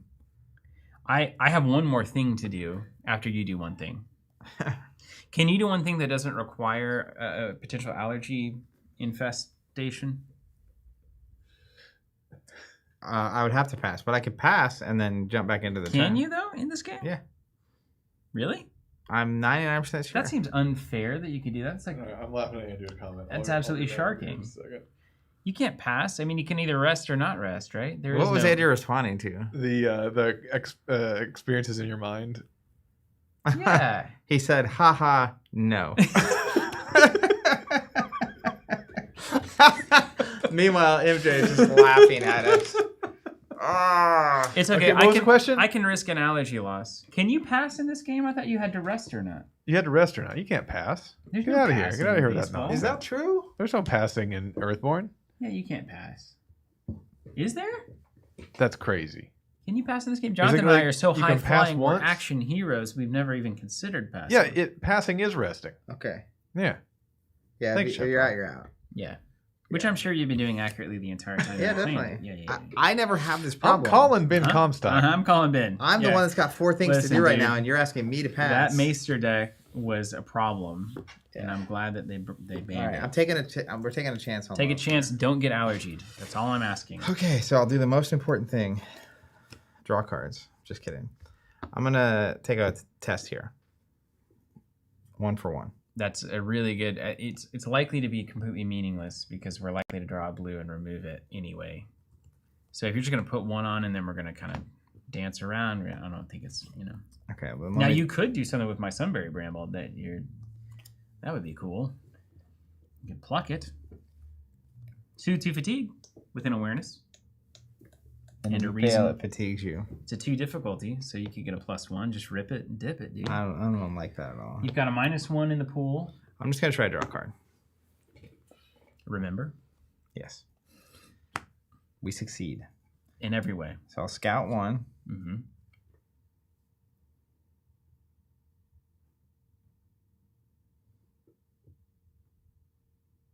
Okay. Put it on the bottom of my deck. And then draw a card. Nice. And then the sun comes down, and this is weird. Where all of you could discard XP to add No one sun. progress, but No sun. I'm never gonna do Now, that. if I don't, is it considered not triggering? It still triggers, and then the trigger says you may. Dude, Are we sure? yeah, we're We're so sure. Chef It's not Frog even- will tell us, but Not that's even absolutely close. It's not even a I question. don't think that's true. Okay, I'll bet you $1,000 that You it's still can't bet triggered. me $1,000. What does the card say? After you perform a test in which no challenge effects Were were resolved. resolved. I think it works. That's tougher. Because there's other situations, it wasn't on my cards, but it'd be like I didn't get any effects that happened, and then I would get it based on... I mean, you're resolving the challenge effect. You're just opting out of it. No, it says you may discard X, and then that. Maybe it's not resolving then, because you're not doing it. The frog will tell us. The frog. The frog. Okay, and then over to me. Yeah, and I might get a token. I'm going to use the multi-tool to trade in a spirit for a focus. I'm going to pay 1 on that focus for a reverb locket. It's going to come in with Walk With Me, and we're set up on our little combo wombo. There it is. So you can play Walk With Me over and over and over and over. Yes. Technically twice, but it does get recharged by Jonathan's Ranger, so it's less good now, but good. Here we go. Now they're coming in. If the game state does not change from the challenge effect, Scepter it is not considered considered to be resolved. That's cool. Okay. Okay. I did my thing. I'm going to rest from here So on. now there's no risk. No risk, yeah. Well, I'm going to risk it. I thought we just said there's no risk. +1. +1, Let's go. -1. That's fine. That's fine, because it ends up putting 1 on it, right? Is that I correct? mean, I only took a few math classes, but Because my total is 2, so I succeed, so I'd put 2 on. yeah, Trigger the blues. Blue, this has discard progress from this feature. it fatigues you also, which is a bummer. That's fine. I like it if we never make it to Spire. That would be actually... actually be very stuck fun. at Like a 7-hour stream. We're just like... We like right about to get into the expansion stuff, and then... All right, we got to go. Thanks for joining. I agree, Ian. Yeah. For those keeping score at home, Steven is -1,000. I said I would bet you. It didn't resolve. It didn't It resolve. did not resolve. Yeah, that's right. And I said you cannot bet me. I won't allow you to bet me. All right. So we did that. I'm over to me. I'm going to rest. No, I'm going to use the staff first. Let's go ahead and just put 1 more in here. I'm going to use Quiet to put 3 damage on Olive. I'm just kidding. Just to the book. She's gone. Whoops. 0 experience, eaten by Quiet. She's like Step out never there, leaving kid. Lone Tree Station ever again. All right. I'm good to end. No. What if we did this? What if I connected with Olive to put progress on her for later? Well, we're going to travel, right? I mean, it's not going to stay there. Well, she'll stay So with she us, stays. yeah? So there's no reason not to try. There's no reason not to. All right, we succeed. Oh, There's a couple of reasons. hey, we don't have to get allergied because we don't have any energy. We beat the game. That's what I'm saying. Who's laughing now, Maxine? That's right. Earthborne. Look, we just power gamed the heck out of those allergies. dude. Two progress on, and then we'll resolve this crest. Look at this. Discard one this. pollen. Can't discard. Oh, But bummer. we'll take a fatigue. We do take a fatigue. But that's just trail mix fuel. Then nothing resolves here. There's not an active predator. We're at the end of the turn. Great. We did it. Did we done? End of round? All right, let's go through the phases. Do we want to travel? We can't. We do want to. Each ranger draws 1 ranger card. Each ranger refills their pool.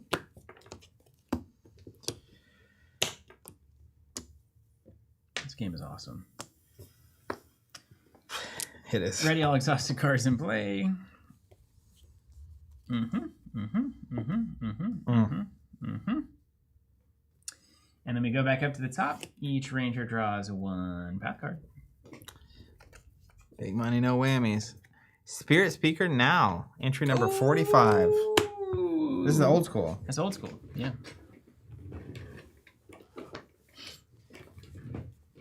Maybe with new exciting text based on where you are in your campaign. Yeah, if you've cleared her. 45, you might have some. Oh, 45. I was going to 65. All right.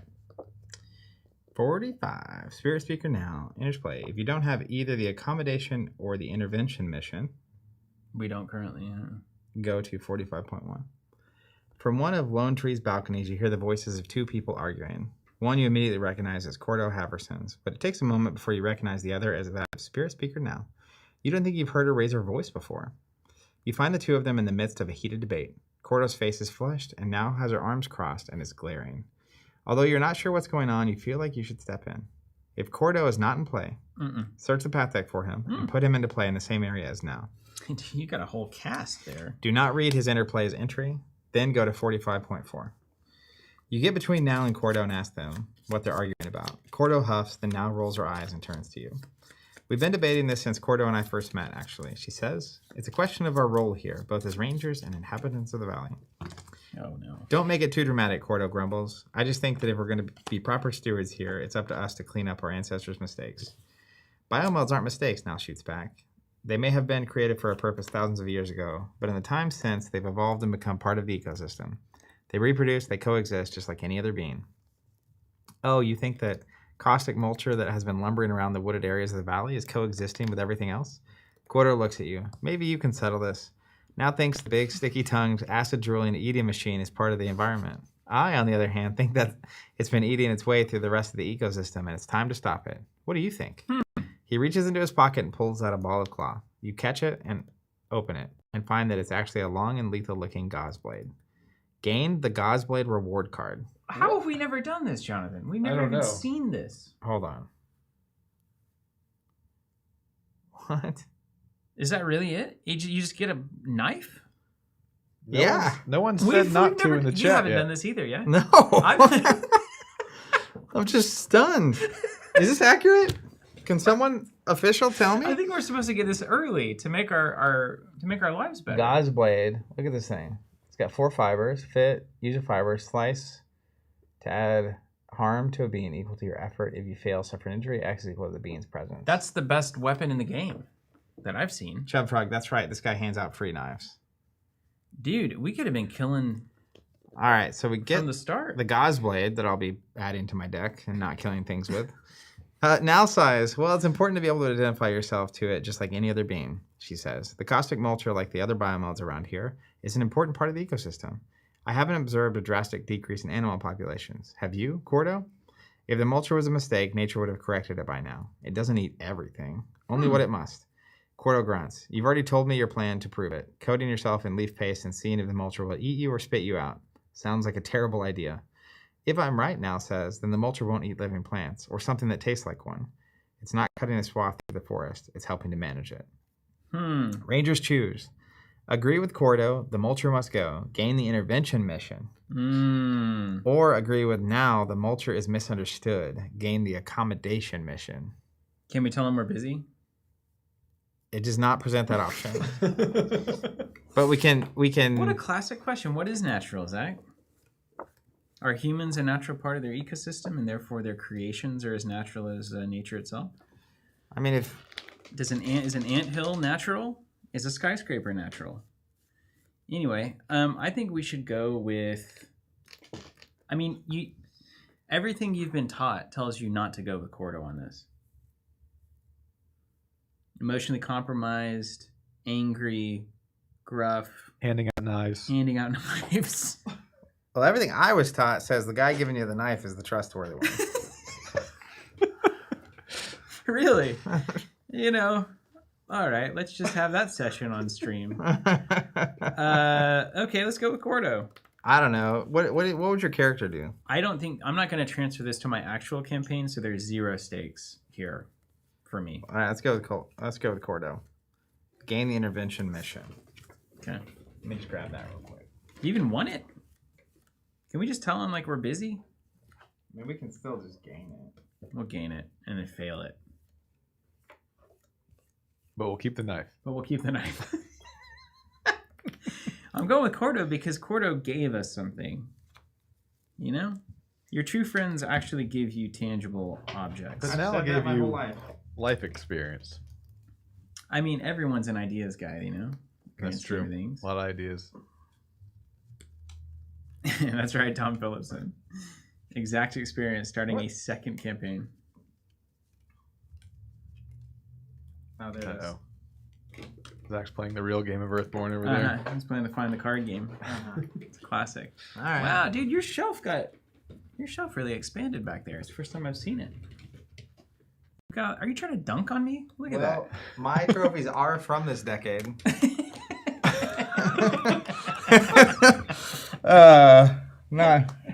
man. Just saying. You made me crack that boy crazy booster box. thing real quick. Just guys. I was at the ClashCon this weekend, and they were like, "Oh, you made top 8. Here's this. This is one of the characters, just a dragon miniature. I don't. It's great. Never said anything about it. Just showed up. Cool. Just hanging out back here. All right. Do you guys notice those well-watered plants back there? Yeah, Thanks, they're John. living. They're living. Explore the woodlands. So we need to go explore the woodlands and find the caustic mulchers. At any point, the group can choose to change their mind and help Null instead. If they do, flip this card. Perfect. Okay. So we did this. There's no even time. So we can limit on it. waffle. Yeah, we can waffle forever. Little this, little that. Okay. And then I'll draw a path card. That was my path card. Hey, Wow. look, topside mast. Oh man, you guys can go right there.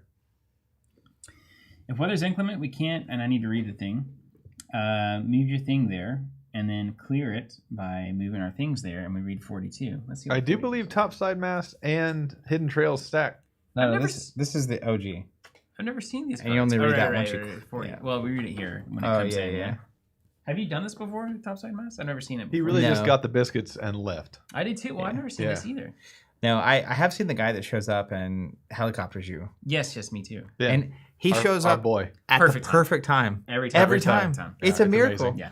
It's like the I only wonder way. if it's actually true or if literally any time he shows up is great. I think it's just the nature of the game. Yeah. It's like a Ouija board. Can you get the book, the actual book? Yeah. Read 42. The weather's not inclement, right? Does it say inclement? No, it doesn't. It's not inclement. It's just a little You can fly in pollen. annoying. 42. Topside mass. Enters play. Go to 42.1. High atop Lone Tree Station, you'll find a series of circular platforms of polished wood and forged carbon. During your training on clear, windless days, these platforms served as a refuge. You would often spend your free time in the afternoons bathing there in the sun, sitting in quiet contemplation and looking out over the mirrored surface of White Sky Lake. You'd also look wistfully at the airship known as the Swift, its hull gleaming in the sun, as Ben Amon would climb aboard and launch into the air. The legs of the vehicle would compress and then extend with a sudden movement, propelling it upwards with a tremendous force. What were you talking about? Then, once it's reached its apex, its wings would unfurl and the glider would soundlessly soar toward the horizon, steadily descending as it flew toward this destination. Cool. Calypso told you and the other initiates that it was prone to roll and crash in inclement weather, and if you flew it any great distance, its energy cells would drain, and the Swift would grow inert, unable to launch for days before the cells recharged. All this was clearly meant to dissuade you from taking the Swift out on your own. But when you look at the airship, you can't help but feel a surge of excitement. To soar high above the valley would surely be exhilarating, if not a little terrifying. Now that you're a full-fledged ranger, perhaps you can convince the crew to take you for a ride. It would be a good experience for Olive. Yeah. I agree. Must be experienced. Yeah. So I think I'm going to try to clear this hidden trail, and we're going to assume that they stack, and it's going to take us to Spire. Wait. Can't we just get to Spire from the topside mast anyway? I don't know. It doesn't. We don't know where it goes. I don't know how it works. We need to clear it to read how it works. Unless we can. Can we go right to Spire with it? That's what I was told Oh, well, then let's go. by other rangers. If you do Hidden Trail, if it works, Hidden Trail and Topside Mast, you could go right to Brookside, I believe. Is topside mast technically traveling? It will be for this game. For this Delightful session. rule. Yeah, I like that. Okay. Okay, over to me. I'm going to do the thing. I'm going to go to Overgrown Thicket. Jeff Frog is ruining our day, though. That's fine. We don't have to listen to anybody we don't want to listen to. I'm going to go +3 on that bad boy. I'm going to dodge the Sunbury Bramble, as you do. And we're going to go 4 on a 1, get a 0. We're going to put 4 progress on it and clear it. Is there any reason to put 4 progress on either of these? I don't think so. I mean, maybe her, but we don't want to get to 6. Okay, well then let's not. And then we'll resolve the sun. No sun, no sun, no sun, no sun. And we're done. I'll go ahead and fatigue to put this back in hand. Okay. I'm going to go ahead and consume some trail mix. So soothe 2 fatigue.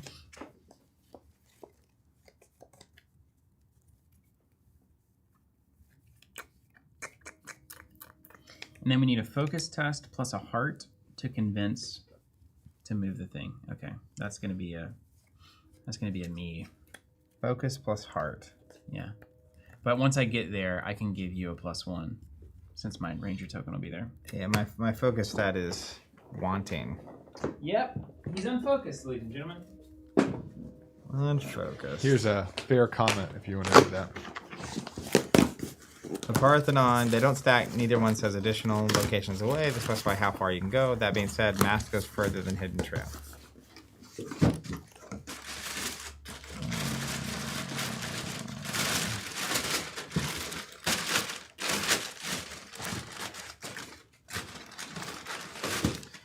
You ever wonder what Steven's doing? What are you doing? I was very much wondering that.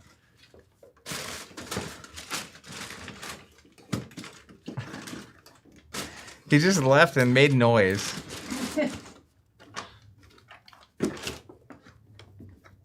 Oh, I see. This makes more sense now.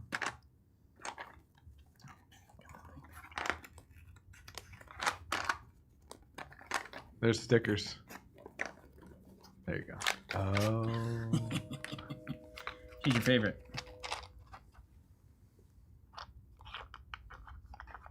There's backs of them too. I think are they the same or different? The same. In honor of my original.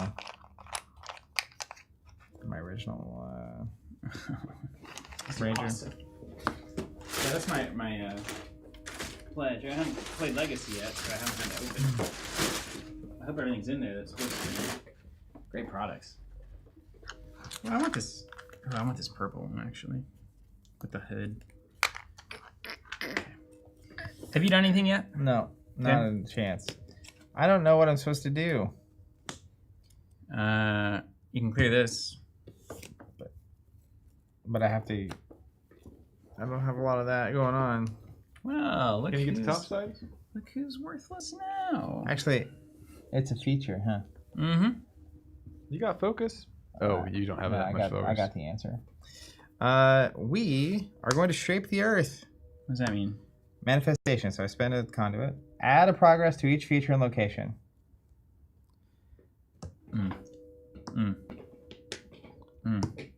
Then, yeah, put one on there. Then you may redistribute any number of progress between them. So I can move 3 here and clear it. So we're gonna go boop, boop. Wow. Boop. So this is what wizards do. Yeah, so previously my role was exhaust, put a manifestation from my discard pile in my hand. Yikes. So you could literally either shape the Earth or scene through cycles every single turn. Unbelievable. It's a bit aggressive, in my opinion. Anywho, over to you. Focus. I'm going to try to get into topside mast. I'm going to contribute a walk with me to that. And that's going to be a 4 to a 3. Only one thing could fail it. Not that. A +1. So I'm going to go here. I'm going to put my ranger token there up here on the topside mast. We're going to go down the list and we're going to discard 1 pollen, which will also discard 1 energy and fatigue us. And we'll flip that back over. Thank goodness. Wow. And then this goes away. It's a very cool weather card. It's very, very cool. Okay, so now I just need to get on that. Yeah, you get +1 from my token, at least. All right, so we'll do a focus. I have a singular heart in my hand.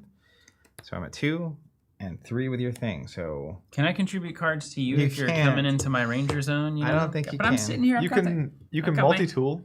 Got my hand. No, it's my energy. Okay. Can you trail? You can't trail mix your celery? I think it's just heart of the cards, and you already wasted a +1 on your test. Wasted. Wow. So friends like these. Friends like these. What do we got? 0. Yeah. We succeed. Read the entry before we resolve the test. You read the entry before you resolve. No kidding. What's the number? Here, I'll give you the full rundown. 43, 42, 42. Clear subside massive progress to take a switch. Resolve test. Resolve after success or after fail. Did any cards clear? Yes. Resolve before cleared. Resolve when cleared. You climb aboard as Ben Amon himself emerges from the hangar and hops into the pilot's seat. Strap in, he says, lowering a pair of goggles over your eyes. I heard you made quite the case to the crew, honestly. Or honestly, though, he says with a smile, I never need much of an excuse to take the Swift out for a walk. There's nothing in this world like flying. You'll see. With that, Ben Amon flips a series of switches and you feel the Swift come to life. You may immediately end the round and travel to any location within 3 paths, including rivers. Use the terrain type of the last path you crossed over. If you choose to travel in this way, discard the current challenge card and do not resolve the remainder of this test. If you choose not to travel, discard topside mast and resolve the remainder of the test as normal. Let's go. All right, let's just... Now, 3 locations away, we can go right to Brookside. Including the river. Yeah. Right? Well, I mean, you know, could- one you're by flying, air, 2 right? by Yeah. sea. So, 1, 2, 3, or 1, 2 inside of Spire. And then let's look at our expanded. So it's really... 1, This 2, is to White Sky, so we go right to Spire. Crossing is 2. 3. And then 3 is Brookside. You just want to go straight to Brookside? Let's go to Brookside. Let's go to Brookside. That's cool. That's cool. I go to love this Brookside. game. All right, so going to Brookside. Let's clean up. We win the round, technically, right? Yeah, so this all... Let's refresh everything. Let's do the refresh, yep. Get all of our energy back. Here, pass this back to you. I also like a tidy board. Glad for that. You know, these things stay. Lone Tree Station is out. Wild Growth stays. You can't hand me that Lone Tree Station. Mm-hmm. And then... Let's get some new cards. Hold on. All right, I don't need to shuffle those. So... Zach Bunn, you have... and you come in there with the new thoroughfare path. And we got the Arrive at Brookside. Okay, so we've got Brookside. Path deck assembly. Search the general set for a back alley shortcut and shuffle it into the path deck. Oh, dang. I'm going to guess it's in here. That's not right. Uh-oh. That's very bad. That's okay. We're good. We're good. Not very bad. That was an exaggeration. It's fine. Does this shuffle back as well? Yeah. No. There we go. No. No. Back alley shortcut. That should be in the general set? Or Yeah, is it in maybe. here? It's probably in the general set. And then Chat, do you want to see Back Alley Shortcut or you want him to discover it naturally? If they're here for all of it, right? At this point. All right, I'm gonna just, you close your eyes if you don't want to see it.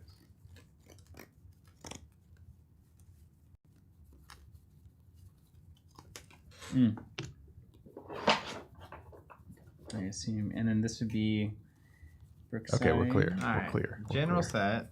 You can look again. The shortcut I think is not new. Maybe No, it's general, isn't it? It's new. Yeah, I don't have it. it is. Yeah, it's in the general set, not the terrain set. There it is. Nope. Nope. Nope. Nope. Nope. Nope. Nope. Nope. There it is. Okay. So we got the thoroughfare terrain set, right? Because that was our last. Mm-hmm. Our last path was going from Spire Crossing to Brookside, and so we'll use the thoroughfare. I've got the thoroughfare cards. I've got the thoroughfare 2 things that go in as well, and I've got the 2 Brookside things that go in, and I've got the back alley shortcut. Do you guys want to put in 2 moments? Oh, yes. Yeah, let's do some moments, bro. Moments. Do you got the pack over there? Disappeared. Yep. Moments in the Valley. All right, let's read this. We've got 8 of them, so shuffle them up. We'll throw 2 in. Oh, these are... You know, I've seen Lily make that face before. Oh, man. So true, though, you know? Spire and Blue moments.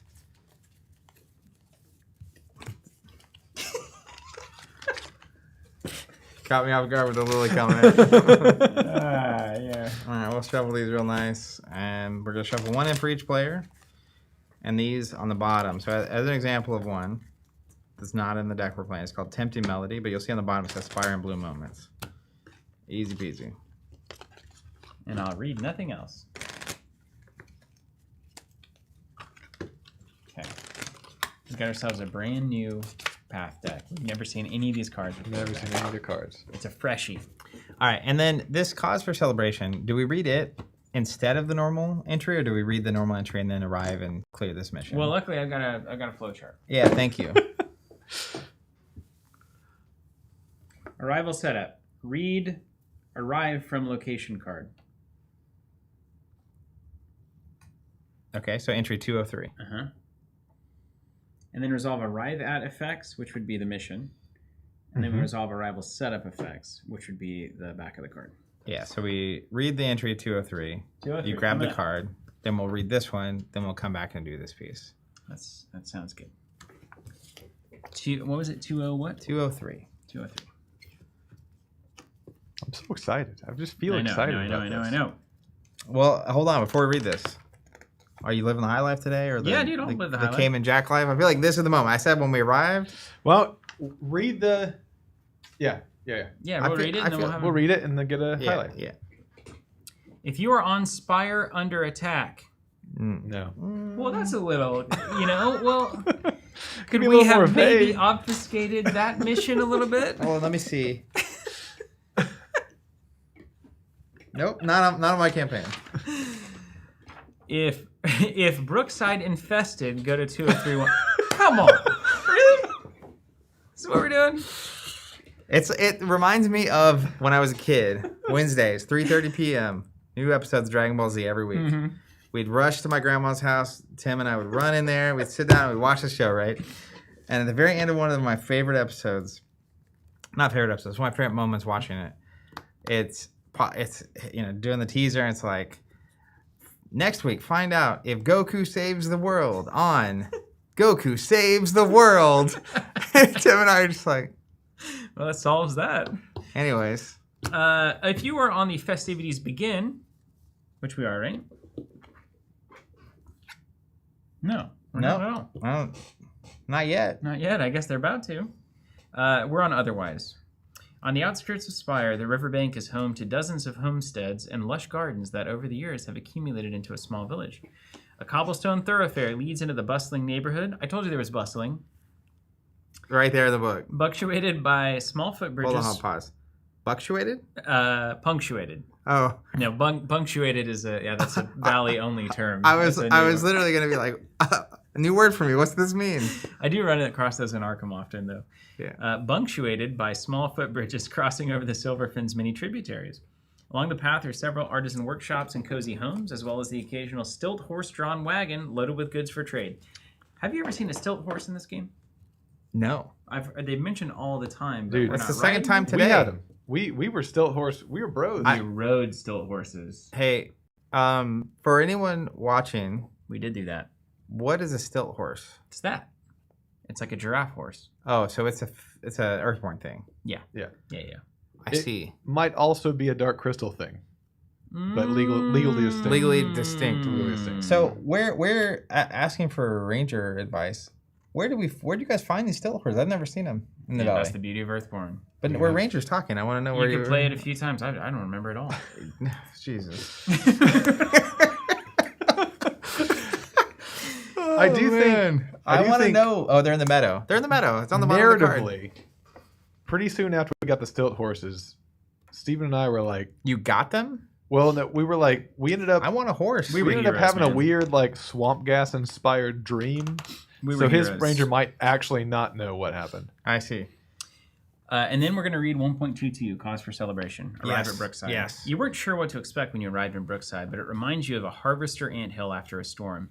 Every inch is alive and moving with a singular purpose. Preparations for the Blossom Festival are in full swing, and the thoroughfares are packed with people setting up tents and market stalls. In the center of the crowd is Etra Lash shouting commands to a group of people attempting to stake down a rather large tent pole. No, not there. There, he says, pointing to an empty plot some distance away. His eyes snap towards you as you step closer, and he flashes a broad smile. Welcome, welcome. You're a bit early if you're here for the Blossom Festival, he says. Complete the Cause for Celebration mission. Each ranger soothes to fatigue. Bow, bow, bow, bow. Search the path deck and discard pile for festival grounds and put it into play. Do not read its entry. Path deck and discard pile for festival grounds. Do not read its entry. I'm not, but look at this art. Hey, it's a flora. That's awesome. Great job. Great Wow. job, guys. Do not read its entry. It is flora, so we do put a thing on it, though, right? We sure do. Oh my gosh. Look at the sun effect. I'm not reading it. I But mean, I the- can't. that's not his entry. It's his card. Add a progress to each active human. Just like they're happy. They're happy. Oh my gosh. Gotta watch out. Olive will clear on accident. Yeah, hope it doesn't get infested. And Andrew was very clear. Her clearing early is not helpful for us. That's a bummer. Is Brookside a ranger station, perchance? No? No. Okay, we can get her tons of experience. Dude, can you imagine? We're at a festival. Experience up. This is the only thing you need to know. I know your duties as a ranger must take you all over the valley, but I hope you're able to return and enjoy the festivities once we're underway. Etra continues. It's shaping up to be quite the gathering. Feeling inspired by the industriousness of the townsfolk, you ask if there's anything you can do to help with the preparations. That would be tremendous, he says. I was actually getting pretty worried about wrapping all this up in time. We still need someone to gather flowers for the table arrangements, and to make matters worse, Raymond still hasn't arrived with the supplies or fresh fish from the feast from White Sky. Raymond. There's something about him. Any help you could offer would be greatly appreciated. Without waiting for a reply, Etra turns back to the volunteers setting up the main tent. That's it, he cheers. All together now. You ponder the choice. Collecting flowers is likely something you can do while you're traveling across the valley, whereas helping Raymond deliver supplies will require you to travel to White Sky and back. A. Check in on Raymond. B. Gather flowers for the table arrangements. B. I don't want to leave. I don't want to leave. Gain the flower collection mission. I'm assuming that's in the new stack. Correct. I assume so. Ah, cool. Flower That's collection cool. mission. Did I read something for it? Yeah. Etra wants you to collect a Come variety on. of flowers to be used as decorations for the festival. Path deck assembly. Search the old growth set for 2 cloud hive swarms and 1 cloud hive and shuffle them into the path deck. Because we need to go find the flowers, so you track down the bugs and you're off to the races. What set did they say that was in? Old growth. Old growth. Old growth is bad. You know what I find as I play the game? I like none of it. I like none of the paths. Yeah.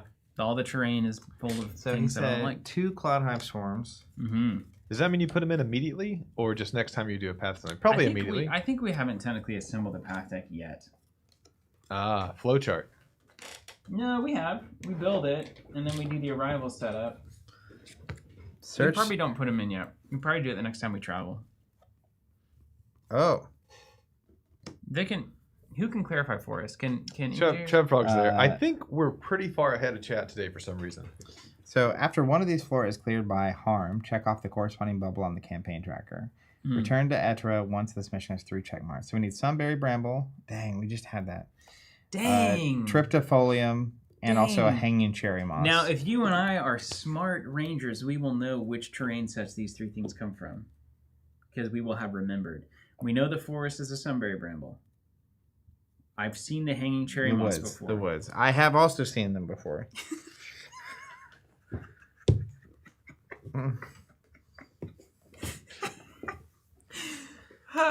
Wait a second. We're going to have to leave Spire. I know. So let's just stay here and explore the deck for a while. Yeah, there's And then no we'll close there's the no stream. timer on it. Yeah.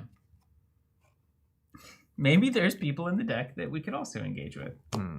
Yeah, they're gonna meet some folks. But we don't Okay. put the bees in yet.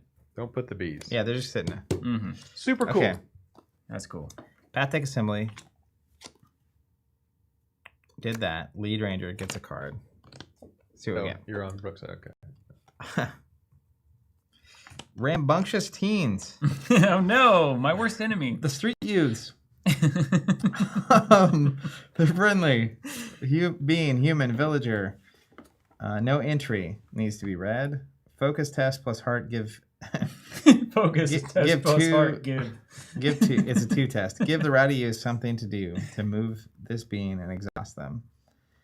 Clear them with. No, you can't clear them with progress. You can. If you clear them with harm, you get to read a story entry. That's very tempting to just make Quiet eat them.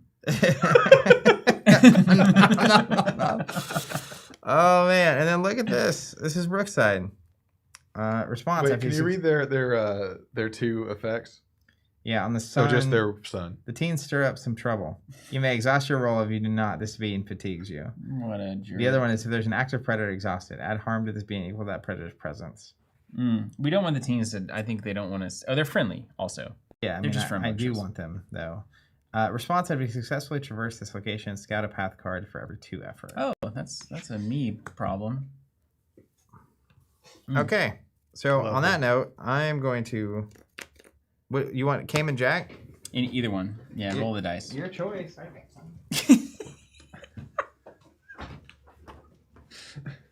It's that light. I've hit my head on that light so many times. It's crazy. It blends into the somehow. That one in particular. I'll walk right into the room and run right into it. I won't even be standing up. Somehow we disguised that one. Man, this is crazy. It's nuts. It's nuts what they're able to do. There's a couple things that are really just cool about it. One is that there's so many cards, just even at Lone Tree, that neither of us have ever seen before. We're having completely different experiences. Yes. And then number 2 is the fact that even 3 different locations being added to this. There's like what's in that path deck? That's one of the 3 new locations that we haven't even begun to look at. Nice. Looks great. That's what that's for, isn't it? That is what that's for. Cheers to the high life. Champagne and beers. It's good for a Blossom Festival. Welcome to Brookside. Mm-hmm. Where they live the high life. Yeah, it feels like a festival. Hey, man. Right? Cheers. It's amazing we get to be here doing this. Cheers to all of you for being here. Cheers to Andrew and the whole team over at Earthborne. This is just... It's so crazy. An absolute delight of an experience to get to be having. Okay, I think we're just going to hang out and look at the path deck for a while. And then... I want to know what happens when these teens get eaten. We get kicked out. Yeah. And then we do the normal stuff. So we come back to the top. We each draw a path card. Busy Marketplace. This is the key art. Oh. It's going to go up here. No story to read yet. You can focus plus start to haggle at the marketplace to move your token to this feature. Clear. Each ranger whose token is on this feature may shuffle any number of cards from their hand back into the ranger deck, then draw that many cards. Wow, that's amazing. On a mountain blue, you exhaust this feature, search the path deck, and discard for... I don't know how to say that word. Pertinacious peddlers, and put them into play. So there's going to be annoying merchants, I think is what that means. We're trying to sell us stuff and put stuff in your pocket. And gotta get to the busy marketplace. Oh no, more rambunctious teens. Uh-oh. Yikes. School's out. Yeah, that's right. A festival. Everyone's out for the festival, man. How do we get rid of these teens? Oh, we can clear them with 5 progress. It takes a while, but we can get them. School's out. And they're friendly, so they won't fatigue us. They're just hanging, man. It's just a village. But if you get the sun, they'll take damage for... So, one time a while ago, Steven and I were camping out in the desert southwest. And after being out in the wilderness for a certain amount of time, we ended up in a town, as you do. And it was like the most disconcerting thing. It was like we were like cavemen, like, oh, noise. And yeah, that's how it feels coming in with like the rambunctious teens and the peddlers and the busy marketplace. It's great. Very cool. Too much activity.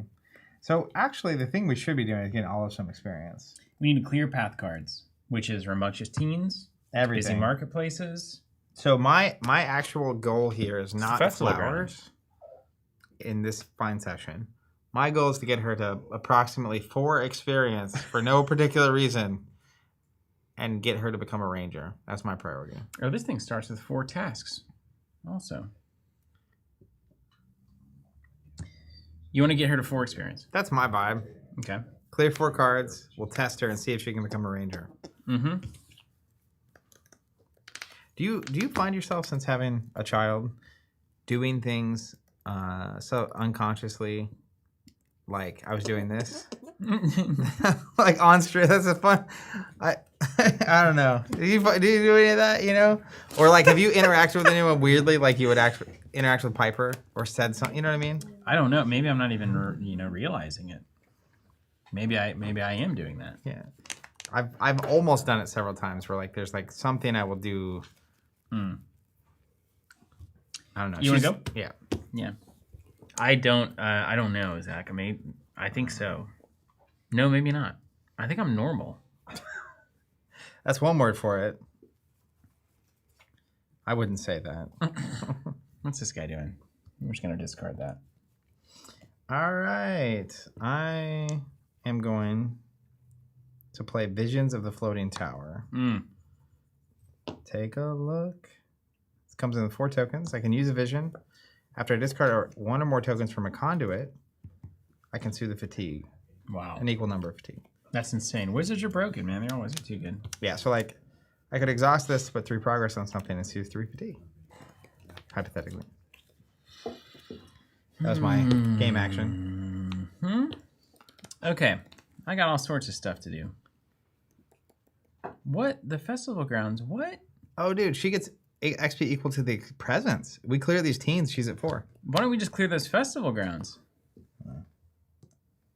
Just 4 progress on that bad boy. Well, it's because they don't have presence, so she wouldn't get any XP. All right, she get nothing.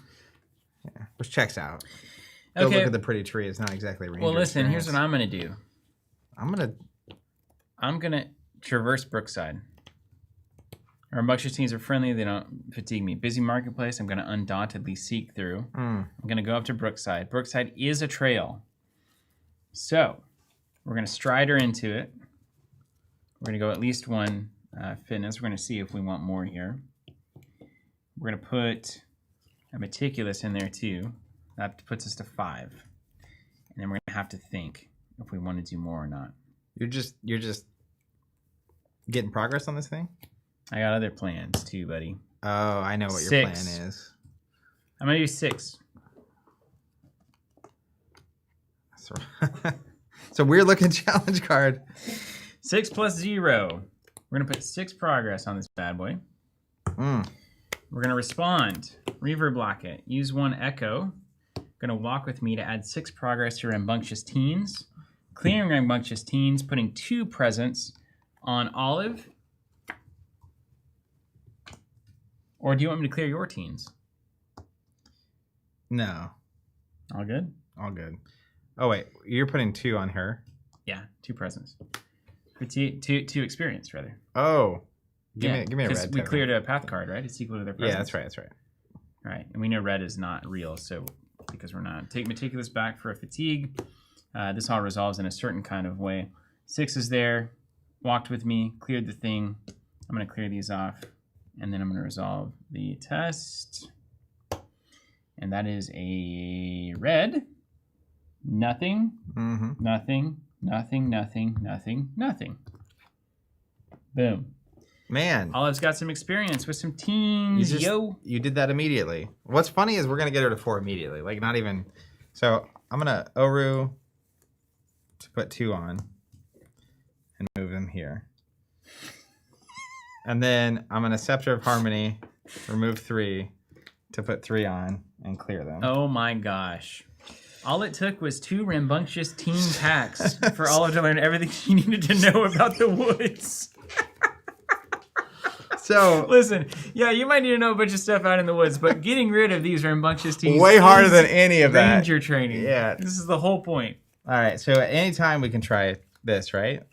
I think, yeah, That's now what we you just gotta said. we gotta clear her with progress now. We gotta put 4 on to get her cleared. Oh. Or we could clear the busy marketplace. She could go to 6 experience, and then we could clear her, which is what we should do. I'm just going to cut and say I spent some time at Philmont as a ranger, and I can attest Rambunctious Teens is the way to get more experience in the woods. The greatest problem of all. Okay, so hold on. We get her to 6. That's the goal now. Yeah, I think so. Okay. Back to me? Uh-huh. Okay, I'm going to use my multi-tool. I'm going to turn a... Let's see, any spirit test that matter. I might need the spirit. I'm going to turn awareness into fitness. Then I'm going to pay 1 to attach trail markers to the busy marketplace. Uh-huh. It gains the trail trait, and where 1 or more progress is added to the attached trail, increase the number added by 1. And then I'm going to do my last Orland hiking staff to add 1 progress, which becomes 2 due to trail markers. Mine? And all of that happens, Zach, without a single test. You do love to see it. We're playing the game now. Dude, we're just too good at Earthborne. Yeah. They can't stop us. Yeah. Not even Maxine can control this. Well, I'm going to take a moment and check in on Oru. I'm going to try to pet him. Nice. I'm going to commit a card. I'll take a test. -1. We're going to fail. I always love it when you fail to pet the dog. Yeah. Honestly, I've failed many times trying to pet dogs. So we'll fail, then we'll resolve suns. Add a pollen to each flora. And then add a progress to each active human. Hey. That works. Then uses her training to help you out. You can discard XP, which we don't want to do. And that will be it. We tried. It kind of worked. Okay, then it's back to me. Mm-hmm. Well, I kind of did all the hip stuff I can do. I'm all out of hips.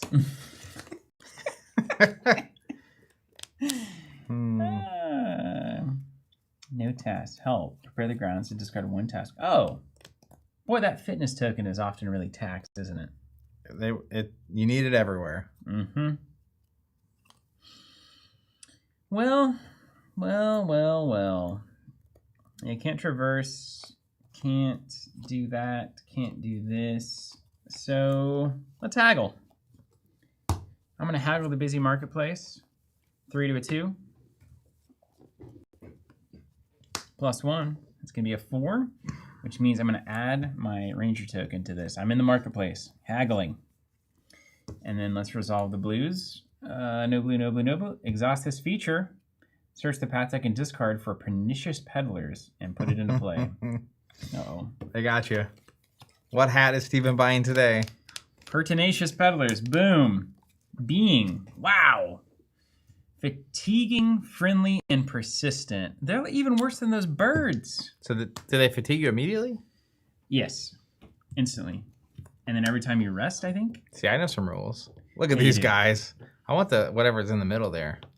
Friendly and persistent. Spirit plus koi fish. Rebuff to the relentless peddlers to shuffle this being into the path deck. Okay, you can get rid of them. Clear them with damage. You know, maybe. If anyone had it coming. And then I believe they will resolve instantly, actually. So then we'll come down here and hit a blue now.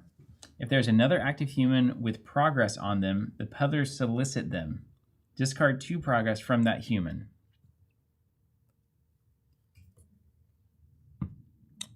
Wait, she's not active because we're not on your side of the board. Yes. And there's no other humans here, right? No humans, okay. So that won't matter. And then if there's an active predator, they try to eat the paddlers. 4 to kill, 6 to clear, and they will stick with us as we move through the world. Wow, that is insane. They just follow you until you buy something. But you can spirit 2 to... fatiguing is just when you rest.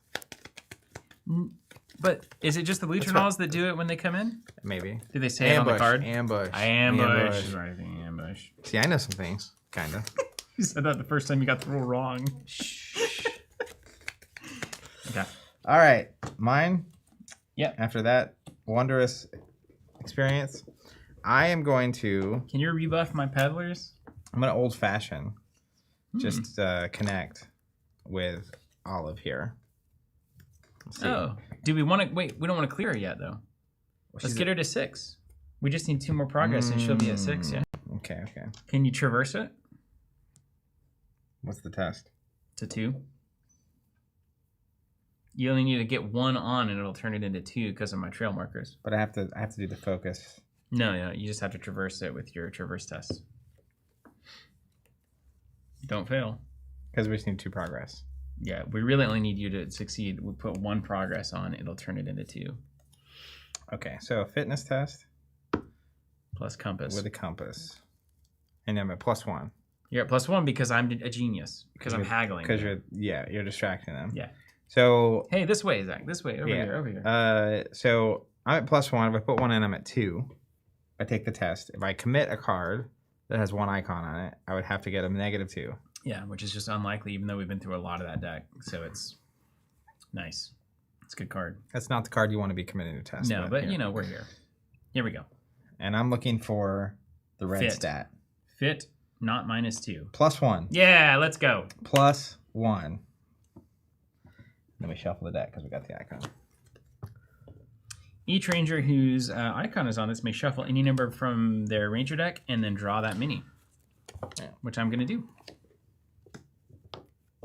I'm going to shuffle this back in, this back in, and this back in. That's cool. And you get a redraw. I get to redraw.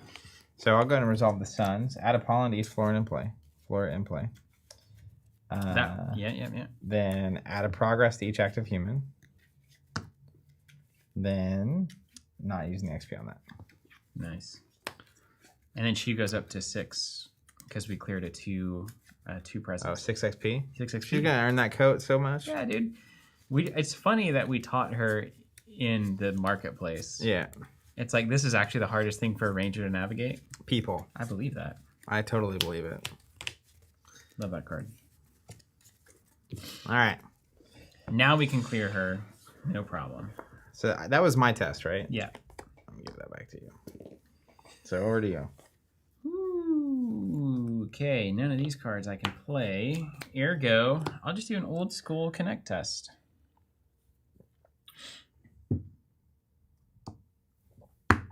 One. Any hearts? No. 0. Yep. 1 progress on, and then we'll do the sunshine. Oh, it's even better than 1 progress. Add 1 pollen to a flora in play. And then because there's 4 more though, I'll go here and this flips. Wait, what's the next part of that? What does that say on discard something? This? Yeah, add 1 pollen, discard 1 progress or 1 from that flora. Oh, this? Add 1 pollen to the flora play, discard a progress or We don't have any progress or from that damage flora. on it, so. Yeah. So then we get the pollen clouds again. Mm-hmm. Oh yeah, dude! Yeah, you hit the sun Festival icon. Grounds! So each Add active 1 progress, human. each active human. We get to 6. So And this one too, technically. then we can resolve. We can resolve. So do you want to read entry 209? Yeah. Yeah, 209.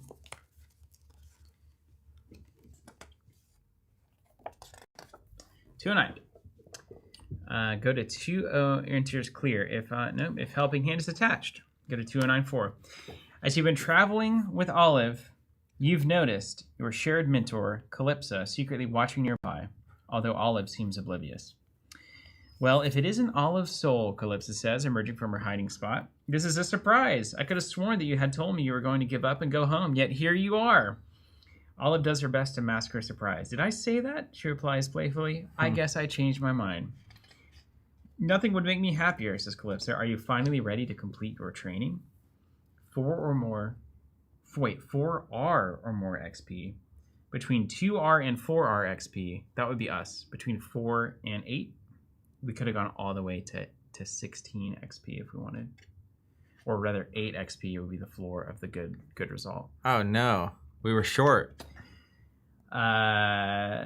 She says, I am, Olive says. At least I think I am. Calypso smiles but shakes her head. I don't know, Olive. You must be absolutely sure you still want to become a ranger before you can swear the oaths. Discard all progress from Olive.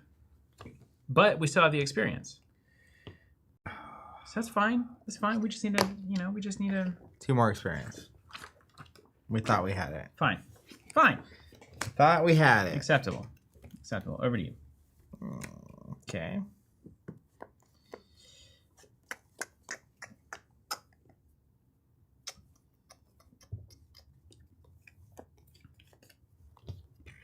I believe I'll be resting after this. We need to clear those guys. How do we clear those guys? These guys, spirit plus koi fish. Or 5 progress, and it would get her to 8. With a connect test. Old school. All right, I'm going to connect with them. 2 plus 0. That's 2. So 2. Boom. You're going to be resolving suns. Nothing. Add 1 to each active human. Yeah, that's another one. Bada boom. And then no sun. Sun won't use that sun. And then it had a 2 on it, so we reshuffle. Good. Excellent. Okay, sounds good. And then over to me, I've got 1 green icon. I don't think it's worth it. I could try to tap them down to not get, but there's no reason. Yeah. It's a waste of a test. It's just a waste of time. I will just pass it over. So I'll rest, which means I'll take a fatigue from the pertinacious peddlers. Okay. I will also rest because I don't want to get a red and fatigue and all that kind of stuff. So Sick. go to the end. All right, let's go to the chart. My favorite. Each ranger draws one. Do we want to travel? We can't. We don't have it on the thing. Each ranger draws a ranger card. Each ranger refills their energy pool. Let's refill that bad boy. And then we ready all exhausted cards in play, and then we draw our path cards. Ready everything in play. And then we draw our path cards. All right. Scrounging corvids. Birds. 2 bird Oh, tokens. no. Let's see. Being, prey, avian flock. X is equal to the number of birds on this flock. 2 come in. If X is 4 or more, this flock gains an obstacle and disconnected. Oh, no. Spirit plus koi fish to shoo the birds to discard 1 bird from this flock. If your effort is 3 or more, discard 2 birds instead. If there's an active human, the birds are drawn to them. Add 1 bird to this flock when you get a sun. No. If there's an active predator, exhaust it. Quiet's gonna be Eating birds? eating birds. Bird 30. Wait. Whoa. Whoa. Oh, it's a moment. Yes. Yay. A chance encounter. Spire is a busy place with many travelers passing through every day. Rounding a corner, you bump into someone you know. Put a random human from the valley set into play. Then draw a challenge card and resolve the corresponding effect. Now, there are some new Yes, let's grab valley one of set those. stuff, I think. Is there any new humans, is the question. There are not any new humans in the valley set, but there is a creepy looking thing in the valley set. All right, give me a random human. Also, some of these reward cards, Zach, look incredible. Yeah, that's what I was stumbling on earlier, and it got me Yo, giddy. give me this thing. Whoa. This is awesome. Wow. I do want it. Wow. All right. Wow, that's Random a good card. human from the valley, huh? Yeah, random human. That's crazy. That's crazy.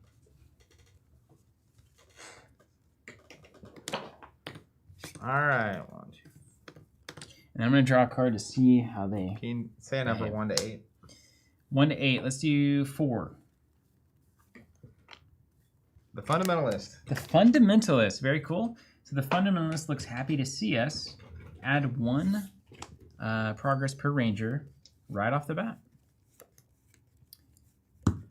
And then draw a challenge card, resolve the corresponding effect, and then we've resolved. Sun.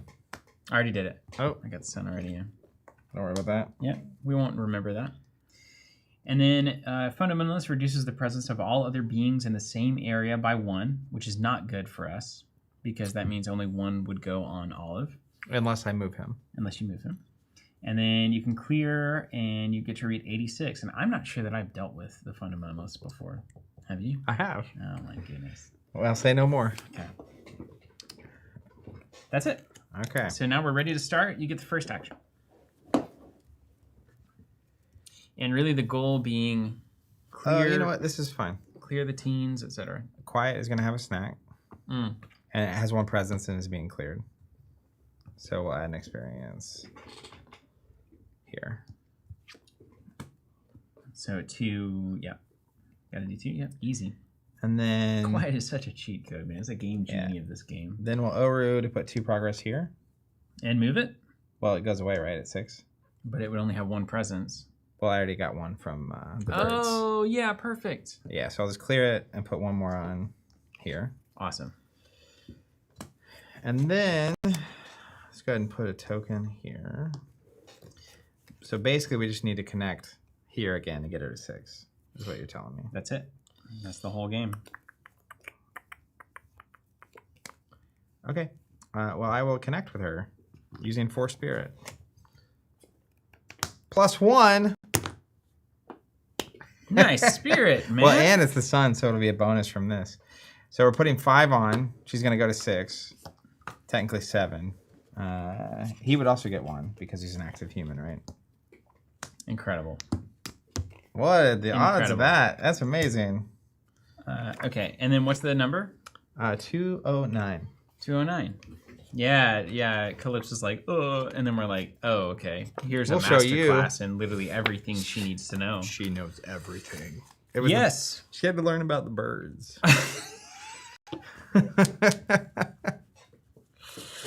And next lesson is the bees. The cloud. After 2 run-ins with some rowdy teens, it literally writes itself. It's crazy. Yeah, I feel like this story's coming together. Yes, Olive says with confidence, I am. Well, Calypso says, it seems to me that you're finally ready to don the cloak. You better believe it, Olive says, beaming. You have proven not only your resilience and understanding, but your dedication as well, Calypso says. I am so very proud of you.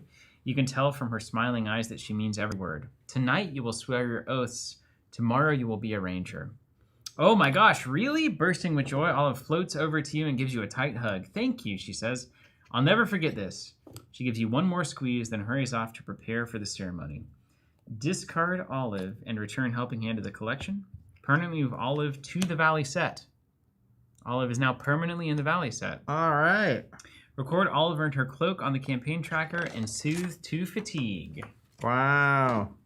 Bada boom. Olive earned her cloak, and now she's in the Valley set. And I assume every time you run into her in the Valley set, there's probably new things. New things will happen. Yeah, new things will come to light. Yeah, sounds good. So, Zach, I say we hit up Brookside and travel, and then we end the session. Camp. I see. Be done with so the stream. Get to the point where we can travel. I think we've seen like enough of this Yeah.